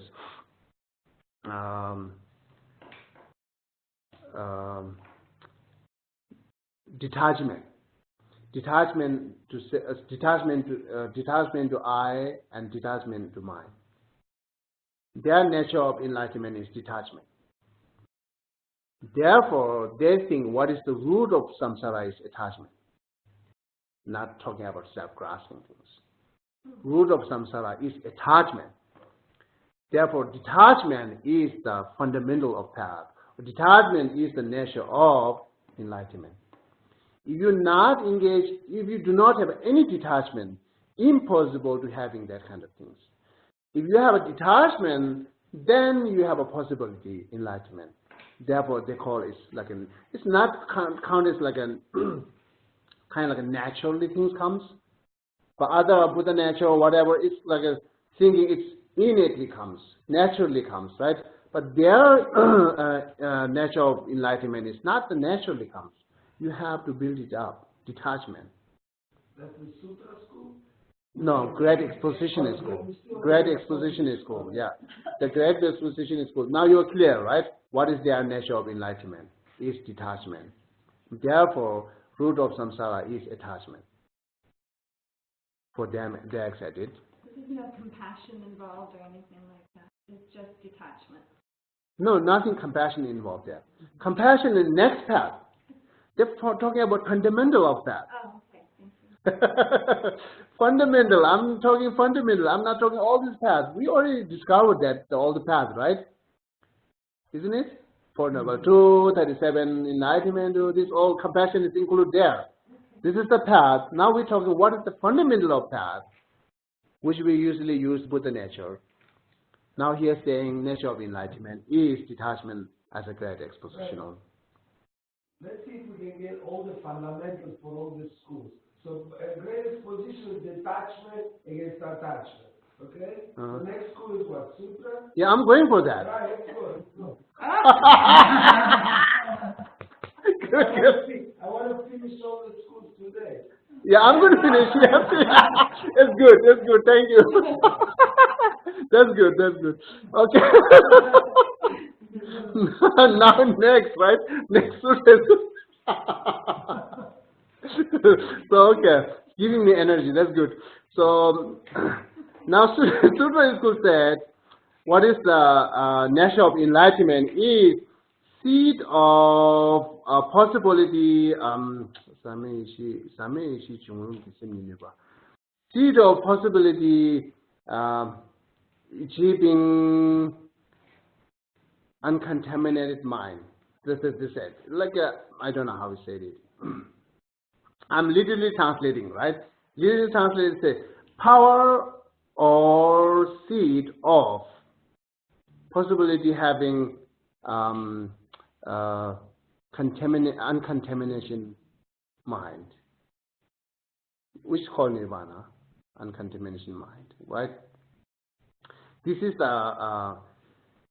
it's kind of, this is like actually it's comes more innately, naturally, but still they're looking some kind of separate seed, which is like there, which mind hold it, which is not the nature of mind, which is not the quality of mind, which mind hold it, that seed, and one day brings you uncontaminated, consciousness or uncontaminated mind, uncontaminated wisdom mind.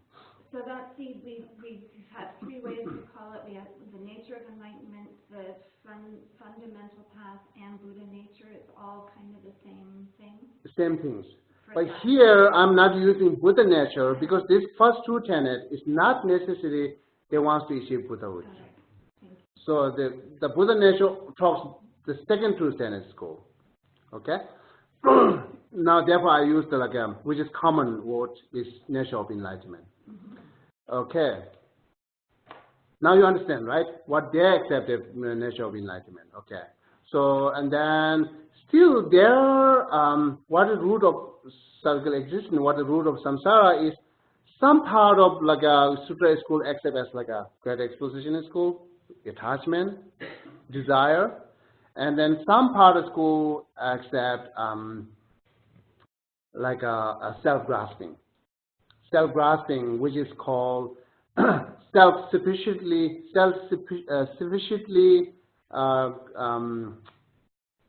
what's it? Okay, let me see the dictionary here.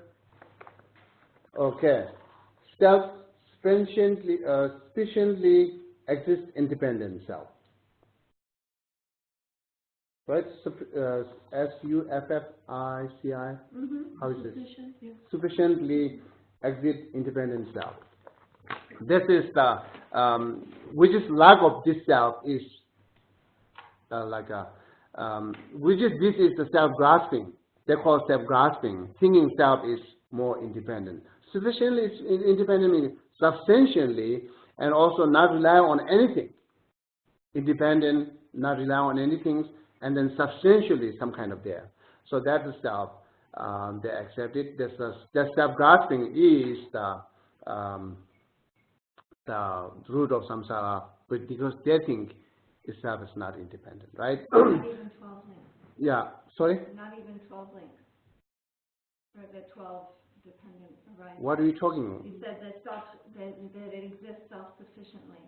No causes or conditions. No cause and condition. This is wrong things, which is root, wrong view, which is root of samsara. Okay, so that's what they think. But going back one more time, repeating what their nature of enlightenment is, some kind of seed, sustained seed, separate than mind there, which brings you a contaminated wisdom mind in the future. These are the things. And then next, mind only school. The root of samsara is same, self-grasping, but they think, okay, they divided two different kind of Buddha nature. Now you can say Buddha nature. Okay, still I'm saying nature of enlightenment, which is The natural, that their natural enlightenment, which is comes innately, naturally, not have to be built by practice this life, which comes naturally, which is again one kind of seed. There's a one kind of seed,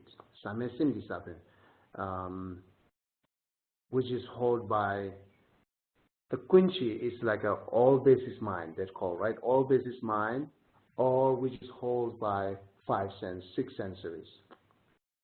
The seed hold again separate. Okay, that is Chidamatra said, and then now Madhyamika. I'm going to say both together. Autonomy and consequences school are accepting kind of the same. The Madhyamika. Sorry, but I just didn't get the mind only. You said something about a seed holding. Seed, again, seed, which is brings you enlightenment and future, which is held by the mind called all basis of mind is different than our sixth mind. All basis of mind or sixth sensory.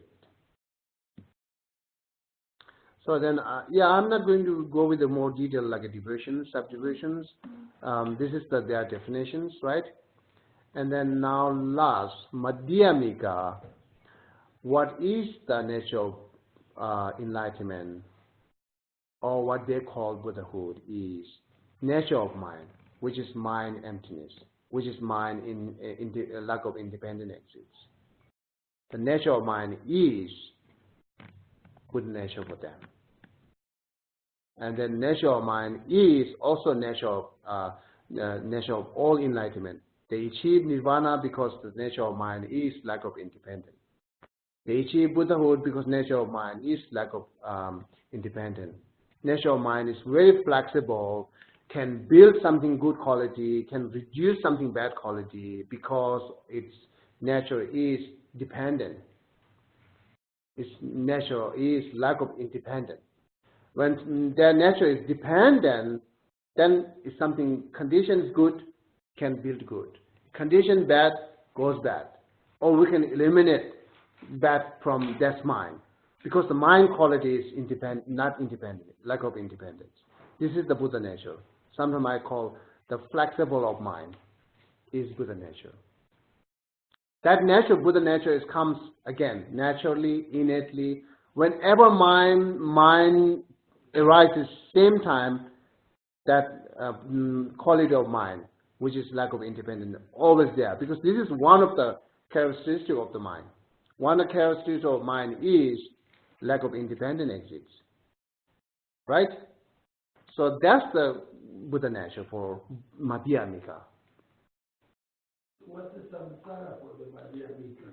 The Madhyamika, yes, some root of samsara is different. Like autonomic and then prasangika is different. Root of samsara for autonomic schools say self-grasping. Madhyamika is divided into two. Yeah. I just put one together because their Buddha nature is same. Now when you ask the question that root of samsara, I have to split it again because it's two different. The attachment and the... No, this is done.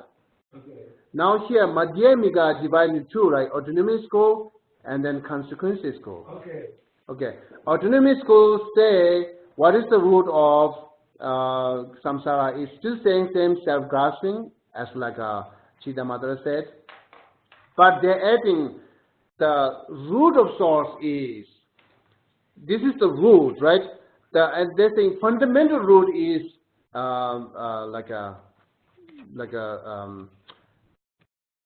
preceding independent exit. This, now they're more than different than Chidamatra. Chidamatra says, what is the root of samsara? It's just self-grasping. They're nothing talking about the fundamental root again. Now, Prasangika, like autonomy school, one of the Madhyamika schools, saying is root of samsara is self-grasping, but the fundamental root is preceding inherent existence. That's the root comes then. You know, the main source, very fundamental, the basis is this is their talks. Still they're making it separate. But go to consequences school, one of Madhyamika schools saying, just one, which is perceiving independent exit is the root of samsara. Whether you call self-grasping, whether you call grasping on phenomena, aspiration aspect is exactly the same. When you're grasping on self, you're thinking self is independent exit. When you're grasping on phenomena, you're thinking phenomena is independent exit. Both are thinking independent exit, but why we call different? Because the basic object is phenomena and self. That's the only difference. Otherwise, what your problem here perceiving is same. Therefore, just one root of, there are no fundamental root and root, just one root, which is independent, perceiving independent exit on self, on phenomena. Both are root of samsara. I think I misheard you. That was only for the consequence school, but the autonomy is... Autonomy makes separate. Autonomy is self-grasping, and the grasping on phenomena is totally separate. Okay? So they think self-grasping is like a root of samsara, yes, as like a Chittamatra, but the fundamental root is perceiving inherent existence. Okay. They make it two different. Okay. But consequences schools not make it different.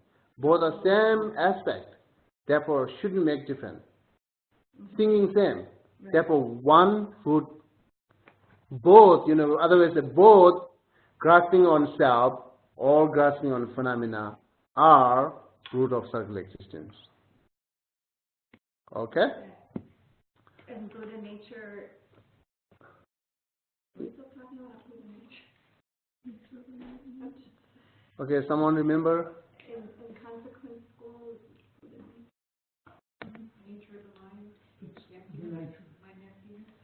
Madhyamika. Madhyamika.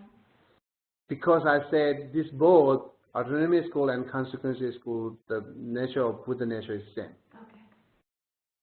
And then I make it split because the Roni asked question, what is the root of samsara? That difference, goes difference.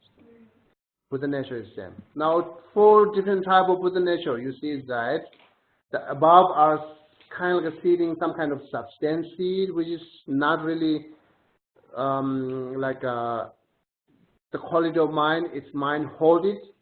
This is the thing, right? But Madhyamika, not mind hold it. It's a quality of mind that allow you to have all this good quality. Yes, come, welcome to ask question. Buddha nature in the Madhyamika, is that permanent, impermanent? Yeah, that part permanent, sorry. It's permanent. Permanent. And so there's no cause for it. No. So It's permanent, but it's help you to build good quality. Like a space. Space is permanent, but help you to move here to there. So is this a time to ask Richard Gere's question? When we went to hear him in New York, he asked the question. We didn't really get the answer. Oh, I see. We all have Buddha nature.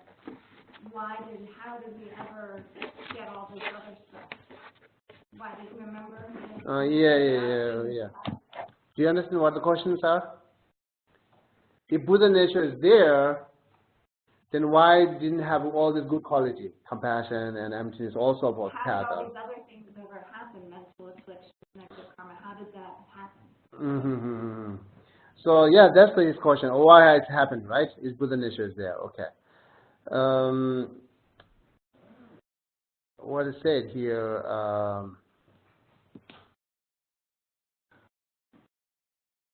Usually we give examples the space, sky. If the sky is clear, and then it's asking why the cloud is there. What you should answer? Sky is clear, right? But why cloud is there? Yeah, same mental affliction, some cause to have mental afflictions. Some cause and condition there, the mental afflictions.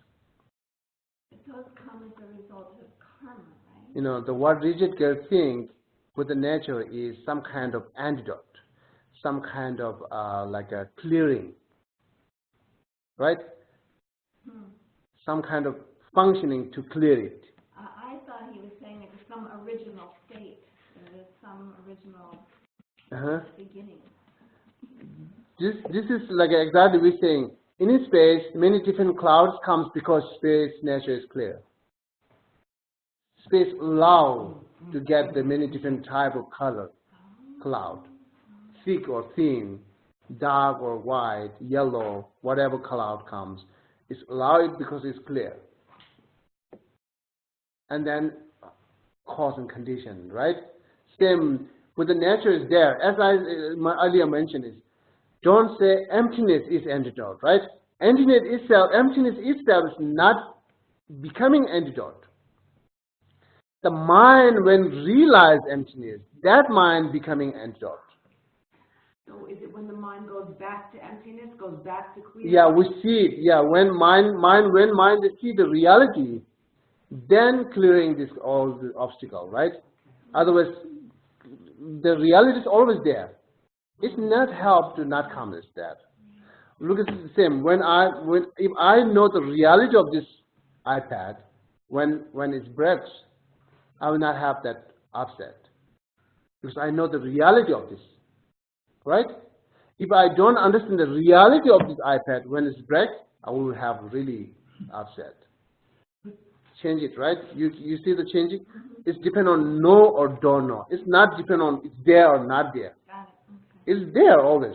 The reality of iPad is there, but I do not recognize it. Therefore, my mental affliction is rises. Okay.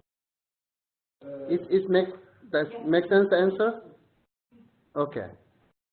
So that Johnny was saying, okay, you're born with Buddha nature. Yes. Think what is Buddha nature? You're pure, Buddha nature. Flexible of mind. Flexibility. Nothing say pure. The flexible of mind. Yeah. Yeah. You accumulate in life mental afflictions. Okay? Yes. You accumulate mental afflictions, and until the mind doesn't see the true reality or the true nature of things, you cover with all the mental afflictions that accumulate through life. But Janet asked a question, where does karma go into it? Because some of those mental afflictions, you either accumulate them in this life, but because you have karma from a previous life.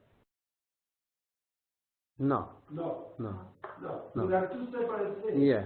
Okay, so one thing you accumulate in life, nothing to do with the karma from a previous life. What role does the karma from a previous life have in creating mental afflictions in this life? Oh yeah, previous life habit. Like if your previous life is too much anger, it's affected when you were so young. Its anger comes In this life. in this life. Right.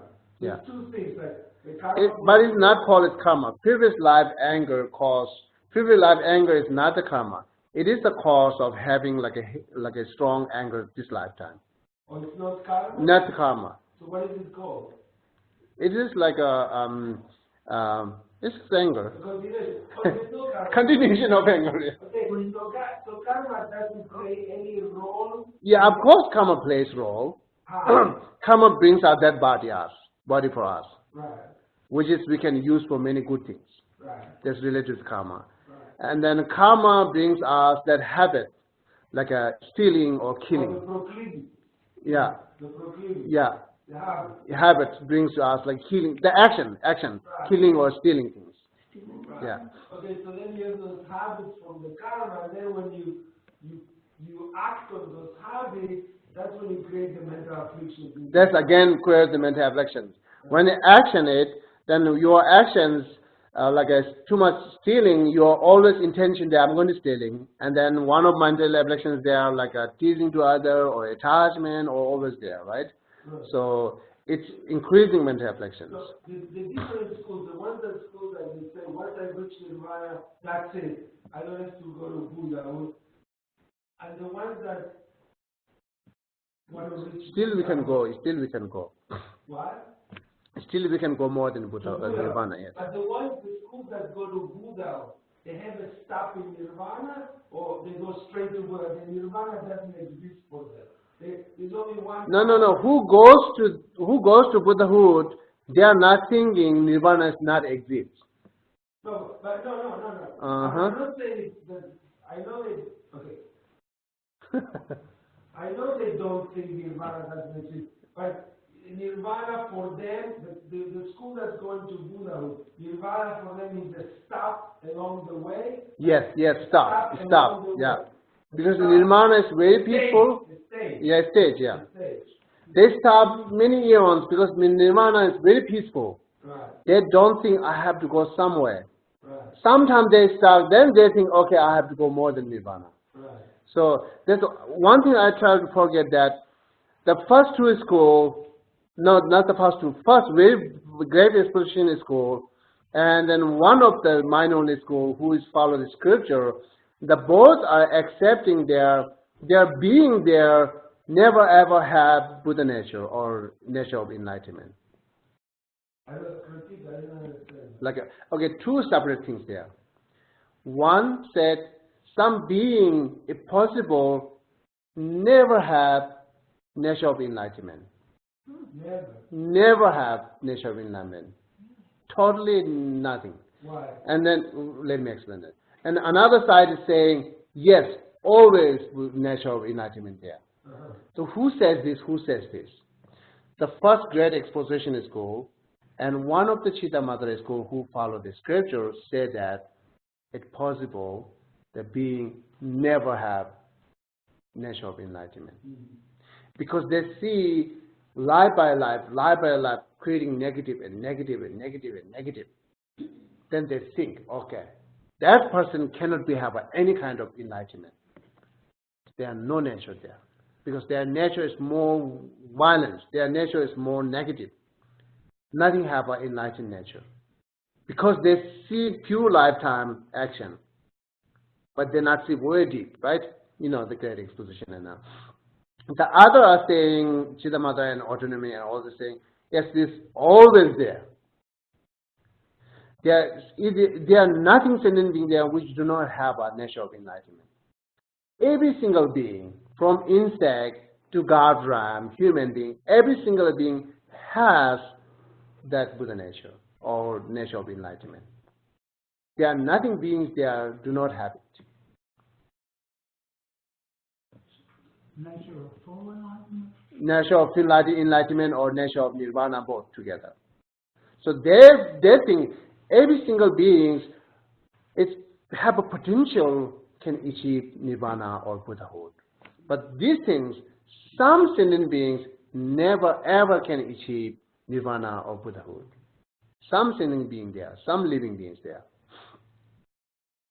Now the background, we have to go a lot of logic. You know. The background is to just think that's true. I'm not going to all these background things. Okay. Yeah, this is good now.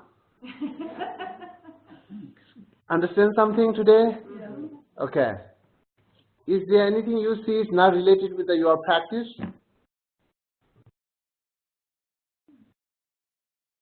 If you have, then I can make connected it. If you do not have, that's wonderful. Yeah. Right. Is it recording? Yes, you can stop recording. How many people have there? Is there any people? Just Sean Ho. Oh, okay. There, do you have any question? Sean and Paul, do you have any question? Sean, you have any questions?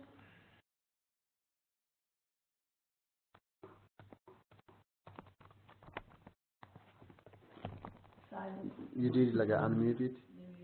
Yeah. Yeah, he's unmuted. Okay. Yeah, Sean, we can hear you. Sean Ho is his name, H-O, Sean Ho. Oh, I see. Okay. not the other Sean. Oh, I see. Okay.